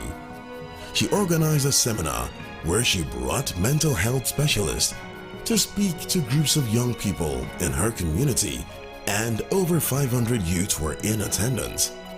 Currently, Zoe is mobilizing resources for the construction of a learning center and community library that is already in process. She managed to acquire land and started the building of the center. The center is targeted to host over 1,000 youths at once, as it is big in size and the first development of its nature in this rural community. As a young leader, she is working with community leaders, parents, and community members to make sure that they all participate in this development and take ownership of the center. The center will be a literacy hub for rural youths, an empowerment center, and a community library. It will provide young people from all surrounding villages with access to reading materials, access to after-school learning, mentorships, and so much more. Zoe is a young leader who is dedicating her life to ensuring that the rural-based youths are not left behind in life. Truly a force to reckon with. Princess Mayamiko Zulu from Zambia. Princess Mayamiko Zulu is a 20-year-old youth leader from Zambia who is driven with a passion to help the needy. She is the founder and chief operating officer of the Build Africa Initiative, a youth-led organization that tackles societal challenges by addressing the issues at the source. She organized 10 sex education workshops for over 6,500 girls in her community schools, where she taught on personal hygiene and self-care. She organized several campaigns against drug trafficking and drug abuse across various parts of Zambia, targeting young boys and girls in secondary and tertiary institutions. She initiated the Build Africa Initiative radio programs, where she reached and inspired 10,000 young people across Zambia through various on-air sensitization initiatives and trainings every week. She set up a leadership academy where she trained over 321 young leaders and entrepreneurs from Zambia who were awarded with certificates upon the completion of their training. She executed multiple community and household projects which over 10,000 people across all age groups and range benefited from. These include the renovation of a maternity ward in Fasange Community Hospital, which services over 6,800 women ranging from the age of 16 to 35. During the course of this project, she also donated free bathing dishes, nappies, and new blankets to the maternity ward, the construction of 4 blocks of classrooms worth $6,000 for the street children at a farm, which caters for 100 street children. The startup of the Build Africa Mission for Children Network, through which he conducted 3 feeding campaigns for indigenous children in Lushanya community, reaching over 180 indigenous children, provided 80 indigenous children with school materials and sponsored them to school. The initiation of the Build Africa Academy project in 64 universities and 12 colleges, through which he actively engaged 30 young students in carrying out over 500 projects in 150 African communities, cutting across 6 African countries with over 10,000 beneficiaries. The Hummingbird Project, which targeted children with special needs. 400 children benefited from the various intervention initiatives she executed, thus preventing them from experiencing permanent damages due to their disabilities. These included free corrective surgical procedures on 50 children who suffered from deformities and the donation of wheelchairs, beds, and foodstuff to children with disabilities. The execution of medical outreaches in Kwa George and Kanyama communities. In Zambia, during the deadly outbreak of typhoid, cholera, and other water-transmitted diseases, she organized community skills acquisition programs to empower women from the slums and urban areas in her nation. She facilitated the training of over 1,600 women in various vocations, including hairdressing, mat making, pastry making, waste material recycling, handbag making, etc. Through this initiative, she created several employment opportunities for her beneficiaries, as her locally made products have become a hit with tourists. The revenue generated from these multiple streams was channeled to her youth empowerment programs, which has over 6,000 beneficiaries. She also initiated a skills backing project for female beneficiaries, through which 15 graduates receive $400 monthly to help them start off on their own. Through the Widows and Youth Empowerment Project, she facilitated the empowerment of 250 widows and 200 youth by the Zambian government. Through her work with street children, 200 of them went back to school. More than 1,000 young people from different secondary schools across Lushanya community benefited from her environmental and climate change conferences and guided research. She awarded 20 youths with best research results with a cash prize of $100 to help support their education. Through her NGO's partnerships with global and governmental corporations, she sponsored 30 orphans to study nursing in Zambia, provided free education for over 81 children, and organized free extra lessons to street and underprivileged children in Baluba community. She started community clubs for both male and female youth respectively, where she tackled issues such as gender-based violence, teenage pregnancies, etc. Maya's achievements have earned her notable commendations from national and international collaborators. The Zambian government appointed her as the youngest human rights commissioner, following their acknowledgement of her work in addressing the plight of vulnerable people in Zambia. She was also nominated as a Southern African Development Committee parliamentarian, SADC, where she represents her country on the Southern African Regional Platform. Maya's successes also attracted several detractors as she became a target of various assassinations, robbery, and kidnap attempts. Irrespective of these challenges, she forged ahead as a beacon of hope to the youth in Africa. We applaud her selfless service to humanity and her commitment to nation building. You are watching the Future Africa Leaders Awards nomination show. Stay tuned. Wow, wow, wow. What a night. What a night.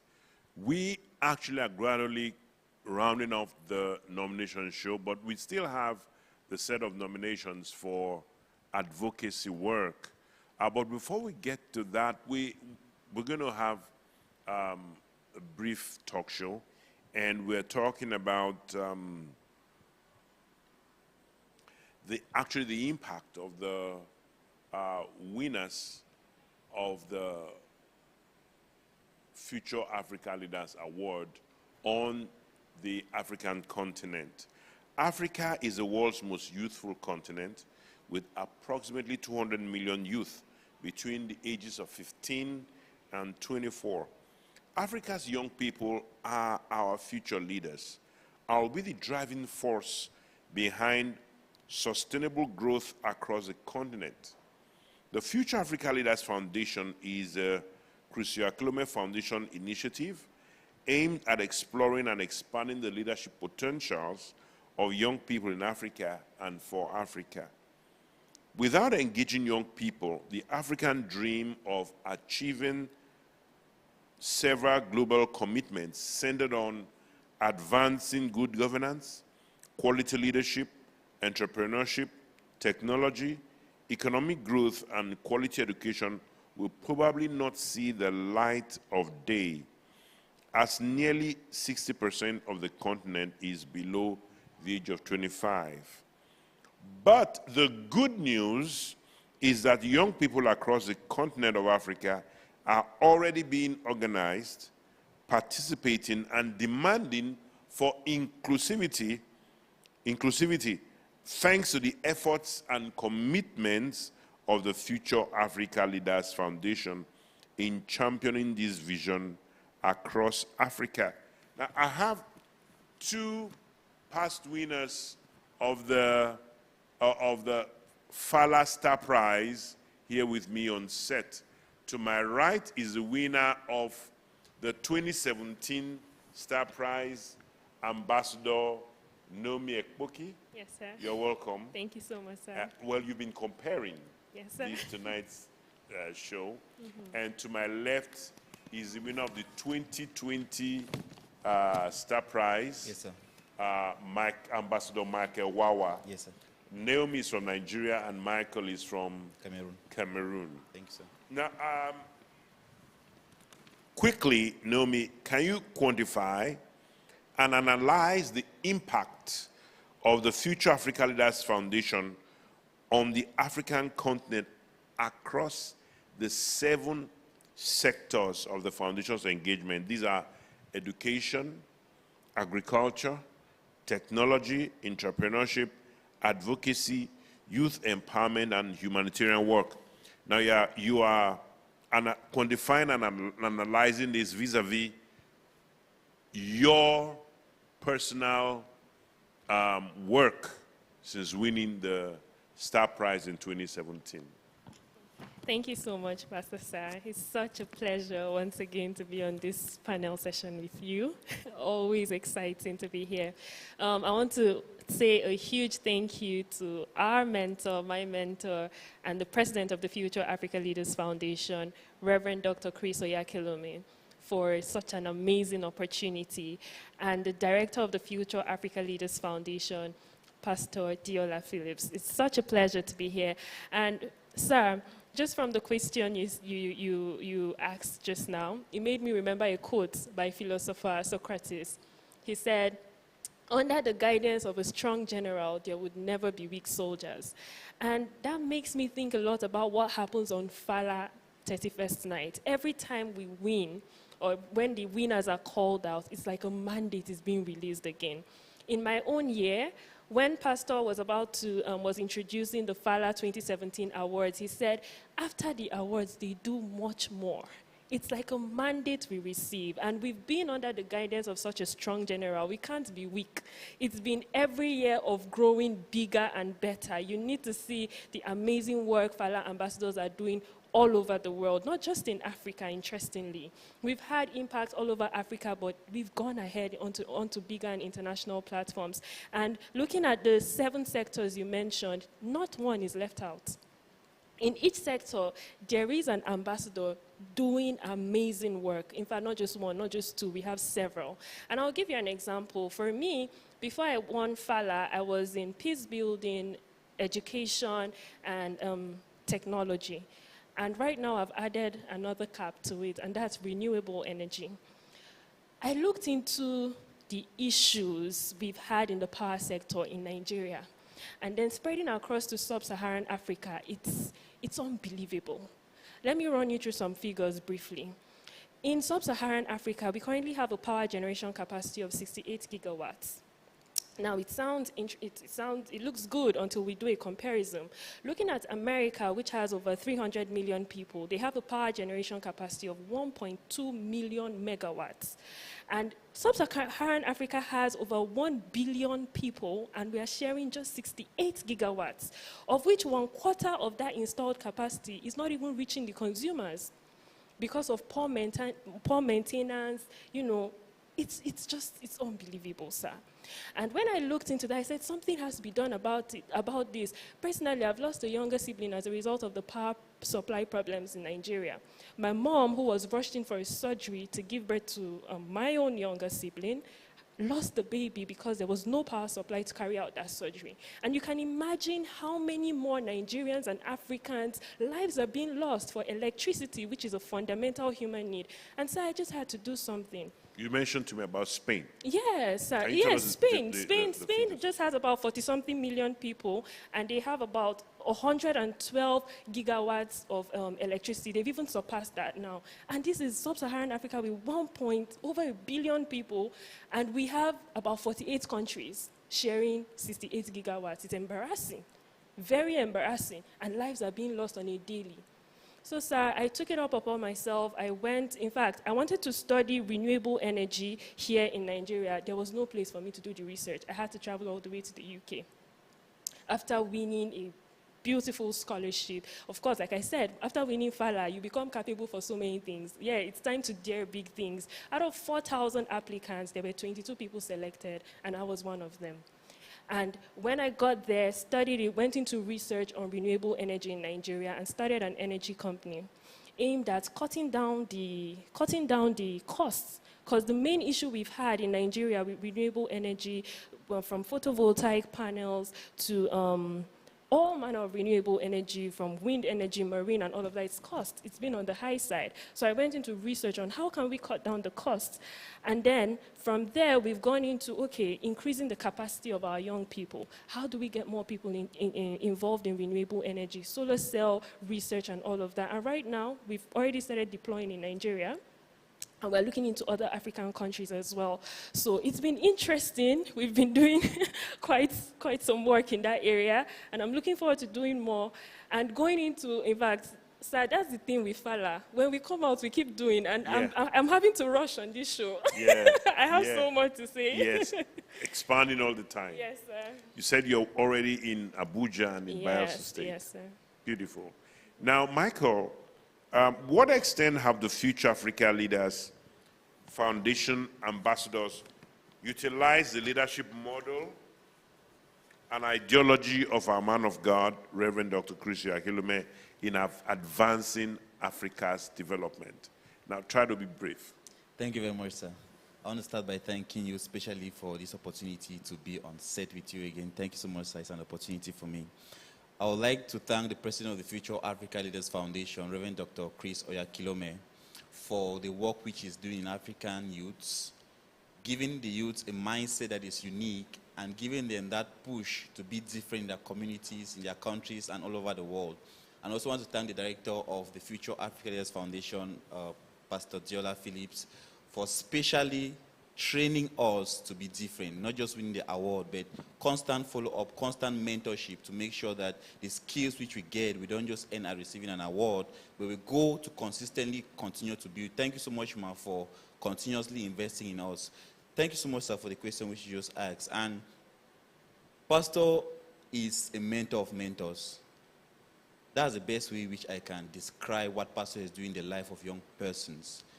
Pastor picks a person, he trains that person, he gives that person a potential. First, Africans have that ability that they just want to shy away from things. They don't want to think big. They don't want to see the opportunities that are before them. They don't want to see the problems that are before them. But over the years, Pastor has used Future Africa Leaders ambassadors to give them the opportunity that they can see a problem, thinking of how to solve that particular problem that is before them, and they can go the extra mile to be that change. You can see across some of the sectors which the other ambassadors have been mentioning, and even the nomination show has featured several young persons in Africa who are conscious of the fact that I am not just there to identify what my country is not doing right. I'm not just there to identify what my president or my leaders are not doing right, but I'm going the extra mile to say, this is a problem, and I am going to be that solution. So I want to thank Pastor because as a result of these initiatives, I too have been impacted a great deal, and I've been able to have several programs where I've impacted young persons. And one of my most recent programs since I received the Future Africa Leaders Award Star Prize in 2020 was investing in cloud computing awareness in the nation of Cameroon. So earlier this year, we had the opportunity to organize one of the biggest cloud computing summits in Cameroon that was introducing the concept of cloud computing to Cameroonian youths. Many Cameroonians don't believe that they can be in Cameroon and get a job for companies, the big techies, JP Morgans, Deloitte, all the big companies in the United States. There are remote job opportunities where people in Cameroon can get those job opportunities. You just need to have the right skill. The president of the Future Africa Leaders Foundation he once said that most of our African youths fall prey to Ponzi schemes.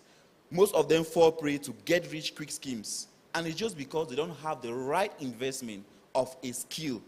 So we identify cloud computing as one of the skills which a young person can invest in himself. 6 months of your time, you can pick that skill and you have something that will give you money. So earlier this year, I was able to organize the Cloud Computing Summit that had over 400 participants. And as a result of that summit, the CEO of the academy, who has to be a Cameroonian in the diaspora, was able to push the vision to grant over 20 Cameroonians the ability to study cloud computing for free.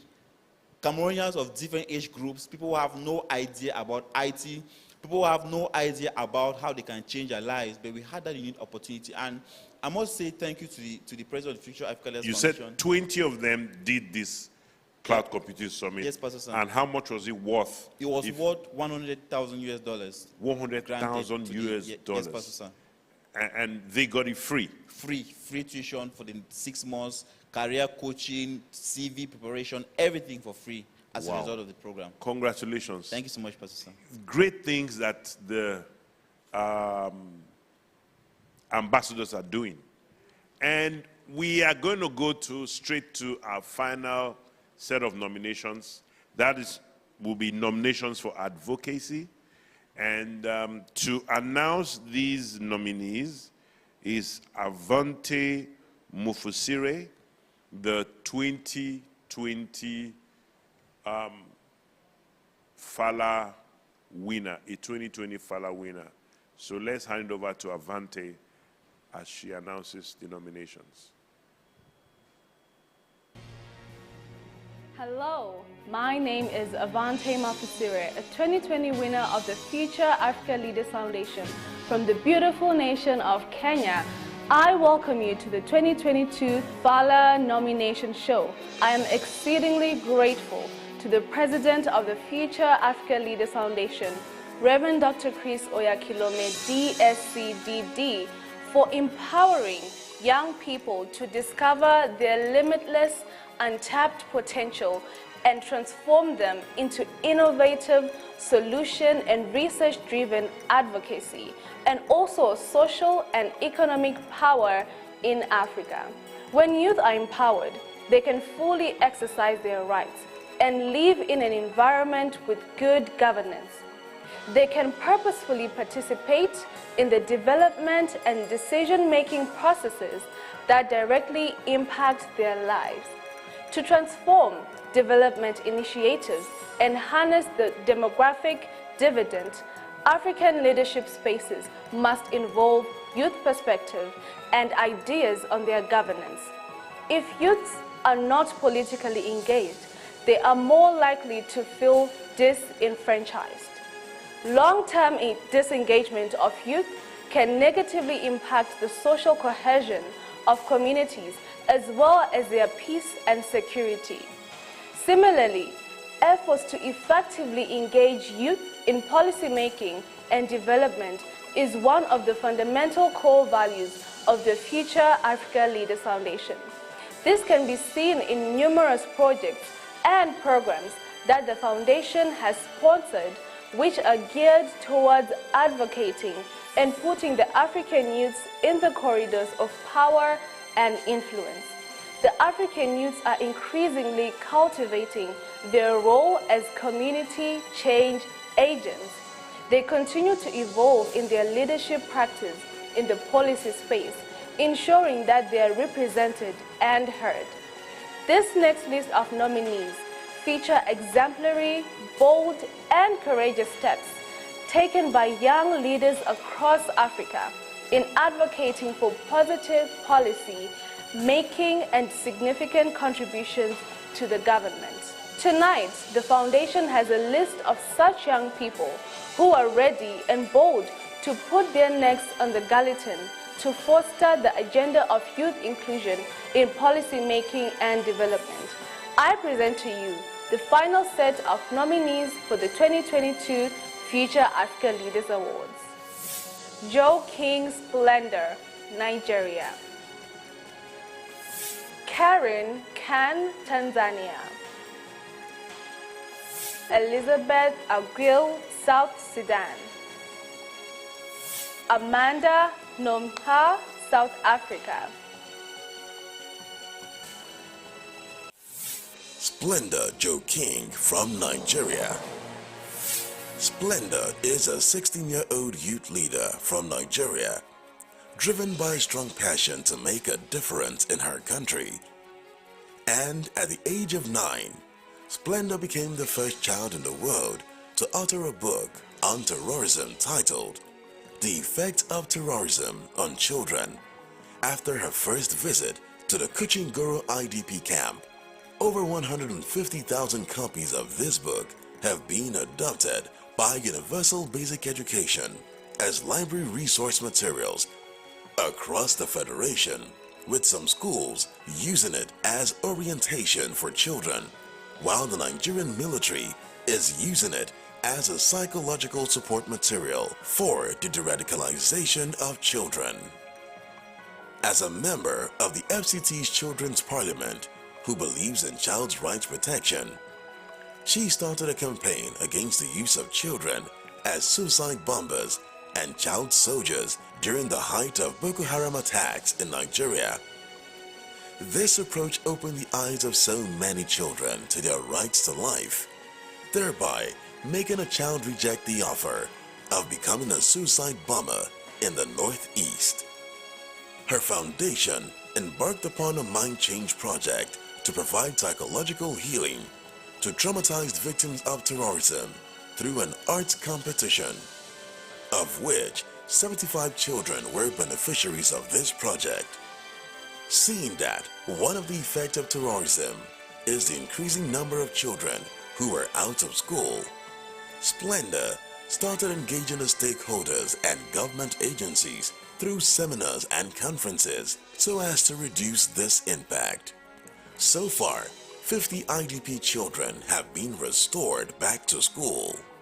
Recently, she initiated the Peace Club Nigeria by establishing peace clubs in schools so as to domesticate the culture of peace, thereby mainstreaming the children into peace building and peace development, and over 10,000 students across the nation have been mentored.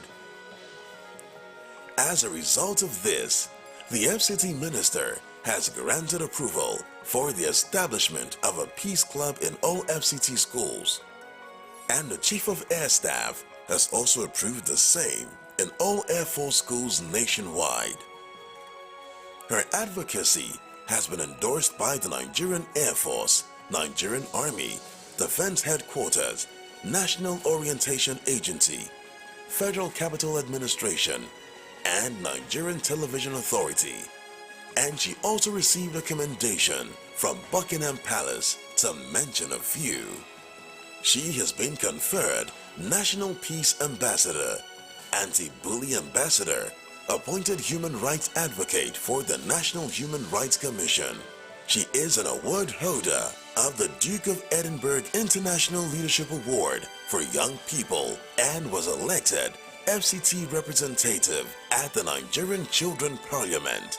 Splendid and excellent best describes Splendor's contributions to her society, and we laud her stellar achievements. Karin Khan from Tanzania.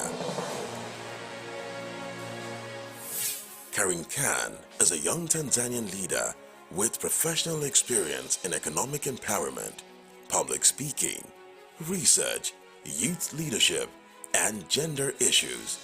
She has also experience in project campaigning, event management, and advocacy for girls and women's sexual and reproductive health rights. Her passion for leadership and making a difference reached a new peak when she was elected as a General Secretary for Christ Ambassador Student Fellowship Tanzania, KASFETA, where she coordinated daily operations with more than 5,000 youth members across Dar es Salaam.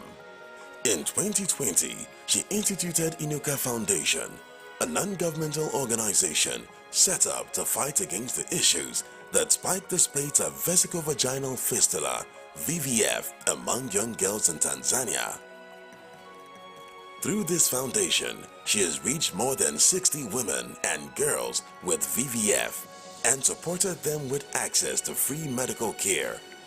Through the UBI-FI project, her team reached 100 VVF survivors at CCBRT Hospital, one of the hospitals that treat fistula patients for free in Tanzania, and provided them with funds for necessary items such as clothes, pads, slippers, bed sheets, and soaps.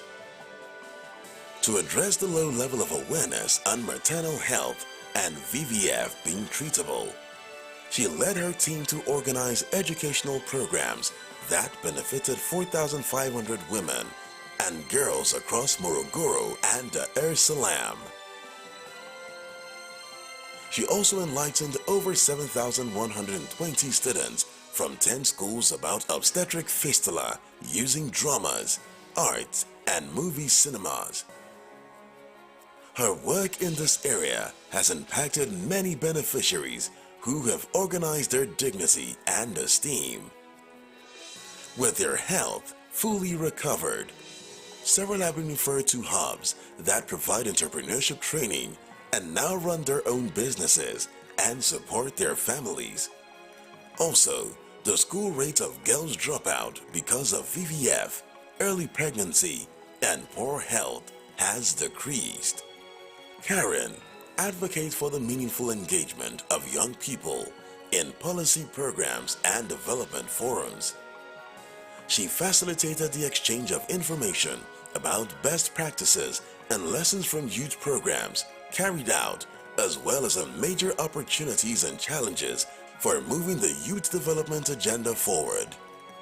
This information exchange also addressed issues like gender equality, sexual and reproductive health, and reproductive rights. She has also served as a zonal coordinator at Relay Tanzania Society, a civil society organization and network of alumni volunteers run by Relay International. She developed training and support systems for 1,270 youth members and helped them build capacity for leadership and economic empowerment. She was the deputy team leader for the International Citizen Service, a project by the United Kingdom, where she trained 198 women and youth entrepreneurs, many of whom received funds from the government to start or improve their businesses afterward. Furthermore, she initiated a program called McCarran, where she provides mentorship to primary and secondary school girls and has so far reached 430 students. Karen is a youth leader who firmly grasps the importance of helping others to grow, to achieve their dreams, and this makes her a valued stakeholder in the vision for Africa's future leadership. Elizabeth Aguil from South Sudan. Elizabeth is an enthusiastic 20-year-old South Sudanese girl who believes that investments in children and young people are the greatest asset any country can ever have. For this reason, she started a South Sudan We Want campaign. The campaign sought to end gender-based violence against girls and women, protect children from sexual abuse and exploitation, provide education for all children, end child and forced marriages, get children off the streets, stop the involvement of children and teenagers in the army, and create job opportunities for young people. This campaign ran from the 1st of July 2022 and concluded on the 8th of July, the eve of South Sudan's 11th independence anniversary, with the Right Honorable of the South Sudan National Parliament listening to the children and the teenagers speak on the South Sudan Day Want. This resulted in a law being passed in Parliament against early and forced marriages. Also, several issues highlighted by the young people during the campaign have been incorporated into the national budget and agenda. The campaign was streamed on SSBC, the national television, reaching all 10 states in the country, and has led to the government offering scholarships to 10 girls whose education will be sponsored to tertiary institution level. She also organized an employment initiative known as Girls Take Over, which is designed to advocate for women to assume key positions in the country, thus ensuring that girls play relevant roles in nation building.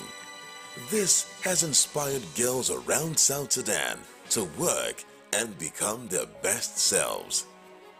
Elizabeth also championed a project called the Young People Friendly Space, where children, teenagers, and young adults are given opportunities to meet their leaders and have one-on-one conversations. This interaction has given young people free access to their leaders and a platform to hold them accountable. In November 2022, she got the Minister of Youth and Sports to interact with the children. The program was streamed live on SSBC and 2 radio stations and featured in the City Review newspaper. She organized a summit with the Minister of Defense in attendance to address the issue of armed men moving around the city with guns, a cause for insecurity amongst young people. At the end of this event, a policy prohibiting the movement of fully armed men on the streets was fully implemented. As a radio presenter, she took advantage of her platform to champion her stand against all forms of violence meted on children and young girls in her nation. With a weekly listenership of more than 10,000 people, she has addressed several topics including trauma healing, gender-based violence, education, early marriages, peace and entrepreneurship, etc. She also hosts interviews, and offers a platform to upcoming youth leaders, young artists, and youth groups to voice their challenges and prefer solutions to social challenges which affect young women in their country. Through her youth action movement, YAM, she championed the advocacy for young boys and girls to be adequately and comprehensively trained and educated in sexual education, STIs, HIV/AIDS prevention, and to have them instilled with the requisite values to maintain healthy relationships. In successful discharge of this vision, she carried out several community sensitization outreaches, dialogues with youths, parents, and community leaders, as well as radio shows and road shows.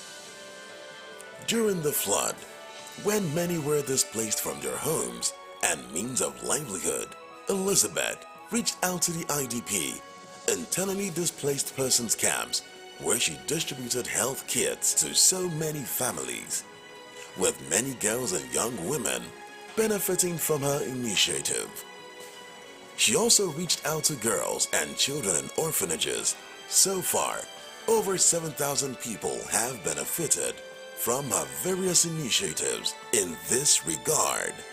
We celebrate a young lady committed to transformational change in her nation, Elizabeth Akwil. Amanda Nomkwa from South Africa. Amanda is a youth activist, an award-winning humanitarian, and a social entrepreneur. She is the founder of She Is Brave, an organization with a mission to fight social ills that affect young girls and women.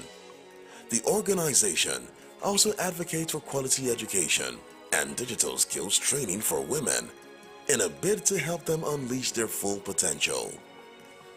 Amanda works with victims of gender-based violence, actively providing support and preventing secondary victimization. She has provided safe havens for affected women and children and assisted in reporting cases often at risk to her personal safety. Her organization has formed local and international partnerships and has played a significant role in South Africa's presidential GBV action campaign. Amanda mobilized stakeholders and influencers across her city to organize a symposium for 200 attendees, mostly adolescent girls. She educated them about reproductive health and the dangers of unwanted pregnancy and abortion. Through her work with She Is Brave, Amanda has mentored over 45,000 young ladies in South Africa and 50,000 in Burkina Faso, Uganda, Botswana, and Togo, providing educational support, dignity packs, and personal development programs. She also presented a roadmap for fighting gender-based violence and assisting victims in townships and rural areas that will benefit over 500,000 people in South Africa.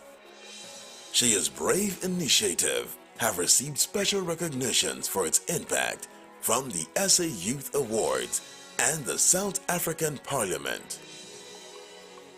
She was a keynote speaker at the 2022 Generation Equality Forum, a global gathering for gender equality co-hosted by the governments of Mexico and France.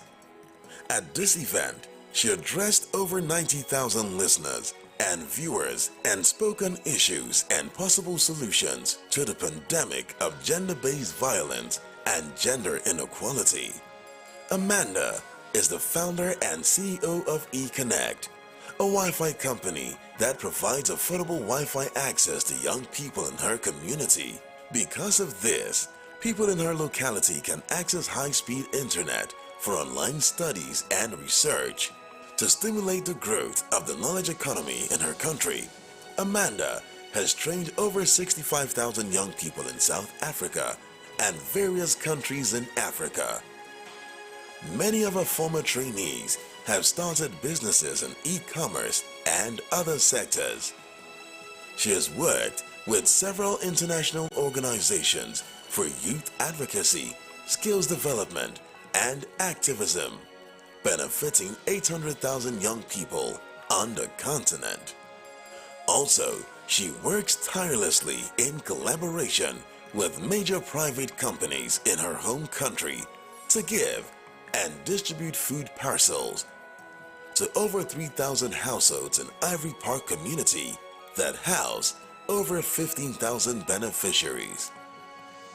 When a children's home was razed by an electrical fire on the 5th of July 2022, Amanda raised funds and constructed a temporary shelter for the kids. She went on a mission trip to rural Uganda to plant fruit trees and veggies in 5 underserved communities. For her tireless efforts in advocacy and humanitarian interventions, Amanda was recognized as a Forbes 2022 Young Achiever in Africa. For demonstrating leadership against all odds, we celebrate the impact she has made in Africa. You are watching the Future Africa Leaders Awards nomination show. Stay tuned. Well, that's our show for tonight and for 2022. That is the Future Africa Leaders Awards nomination show. And I would like to encourage you, I want to encourage you and to tell you that you should participate in the December 31st service with the man of God, Pastor Chris. At that service, we will find out who the 10 Future Africa Leaders Awards winners are for 2022. And of course, we'll find out who the star prize winner is for this year. It all takes place at the 31st December 2022 New Year's Eve service with Pastor Chris. And at that service, we will be receiving from the man of God the prophetic direction that we are going in, what the Spirit of God is saying to the whole world for 2023. It's a must attend for you wherever you are in the world. But concerning the Future Africa Leaders Award, as I said, we will find out who the winners are. 10 of the nominees that you have watched for tonight. And I don't envy the jury of selectors because their work is well cut out to give us the winners. I'll be there, and I'll know that you will be there. Before I talk about the Future Africa Leaders Foundation special challenge, I want to thank our man of God, the president and founder of the Future Africa Leaders Awards, the president and founder of the Future Africa Leaders Foundation, the most highly esteemed Reverend Chris Oyahilome, DSc, DD, PhD. Thank you, Pastor, for the mentorship, for the platform that you have instituted for the young people of Africa, encouraging them and guiding them to be relevant and to make impact on the world and to make impact in Africa and to develop this beautiful, wonderful, special continent. I also want to thank and recognize the director of the Future Africa Leaders Foundation, the highly esteemed Pastor Dr. Deola Phillips, as I always say, for the wonderful work that you are doing along with your team to ensure that the vision and the goals and the objectives of the Future Africa Leaders Foundation, they are met. Now, to all of you that have participated and watched tonight's nomination show, and you are not yet a part of this wonderful foundation, go to www.futureafricaleadersfoundation.org/leadership initiative awards and sign up to be a part of this wonderful foundation and give yourself an opportunity to be mentored and to be trained, and maybe you will be a future winner of the Fala. Finally tonight, I want to announce to you the Future Africa Challenge.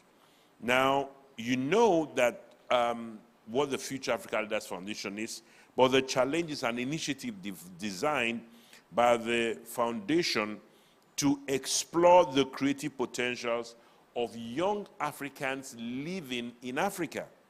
Now, this challenge will explore the innovative solutions of the applicants within 7 categories of engagement. Education, which will be under the tagline, Educate Africa. Technology, which is Tech Africa.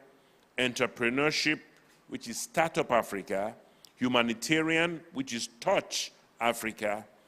Agriculture, which is Agric Africa. Advocacy, which is Lead Africa. And movies, which is See Africa. The Future Africa Challenge is set to help the creative innovator actualize change and become a radical change agent, and this challenge will offer an investment grant to the most innovative applicant. It is open to all Africans between the ages of 15 and 25. That makes me ineligible for the challenge. But if you're between 15 and 25, this challenge is for you, and you must believe in Africa. Now, innovations can be submitted in any of the following categories: Tech Africa, Agric Africa, Touch Africa, See Africa, Educate Africa, Lead Africa, and Startup Africa.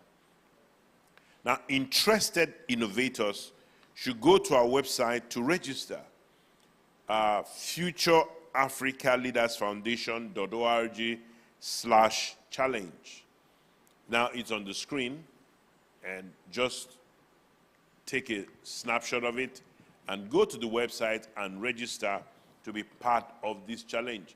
Now, this challenge is time-bound, so you must upload your application. Entry submissions are open from 18th December 2022, and it runs until 31st January 2023. From 18th December, I think that's today actually, up till 31st January next year. So you've got about 6 weeks, just under 6 weeks to do everything you have to do. But just look at, you're going to get a grant to expand your vision, to expand your conviction, to expand your impact. Take advantage of it. Well, as I said earlier, this is our show for this year.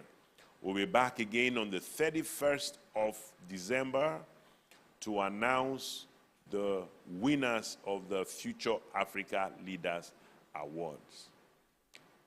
Remember to upload your participation picture with all the hashtags, and watch out for the rebroadcast of tonight's nomination show. It's been a great pleasure to host tonight's show, and on behalf of my co-compares, Victor Mba and Naomi Ekboki, I want to say we look forward to meeting with you again on the 31st of December. Thank you very much, young people. Keep on changing Africa. Keep on changing the world. God bless you. Good night, and I'd like to say Merry Christmas in advance. God bless you.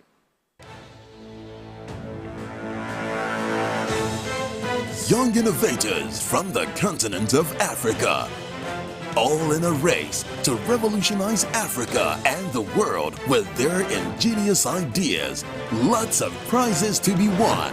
It's the Future Africa Challenge 2022. Are you between the ages of 15 and 25?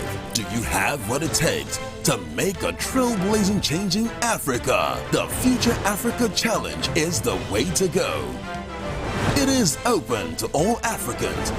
Innovations can be submitted in any of the following categories: Tech Africa, Greek Africa, Touch Africa, See Africa, Educate Africa, Lead Africa, and Startup Africa.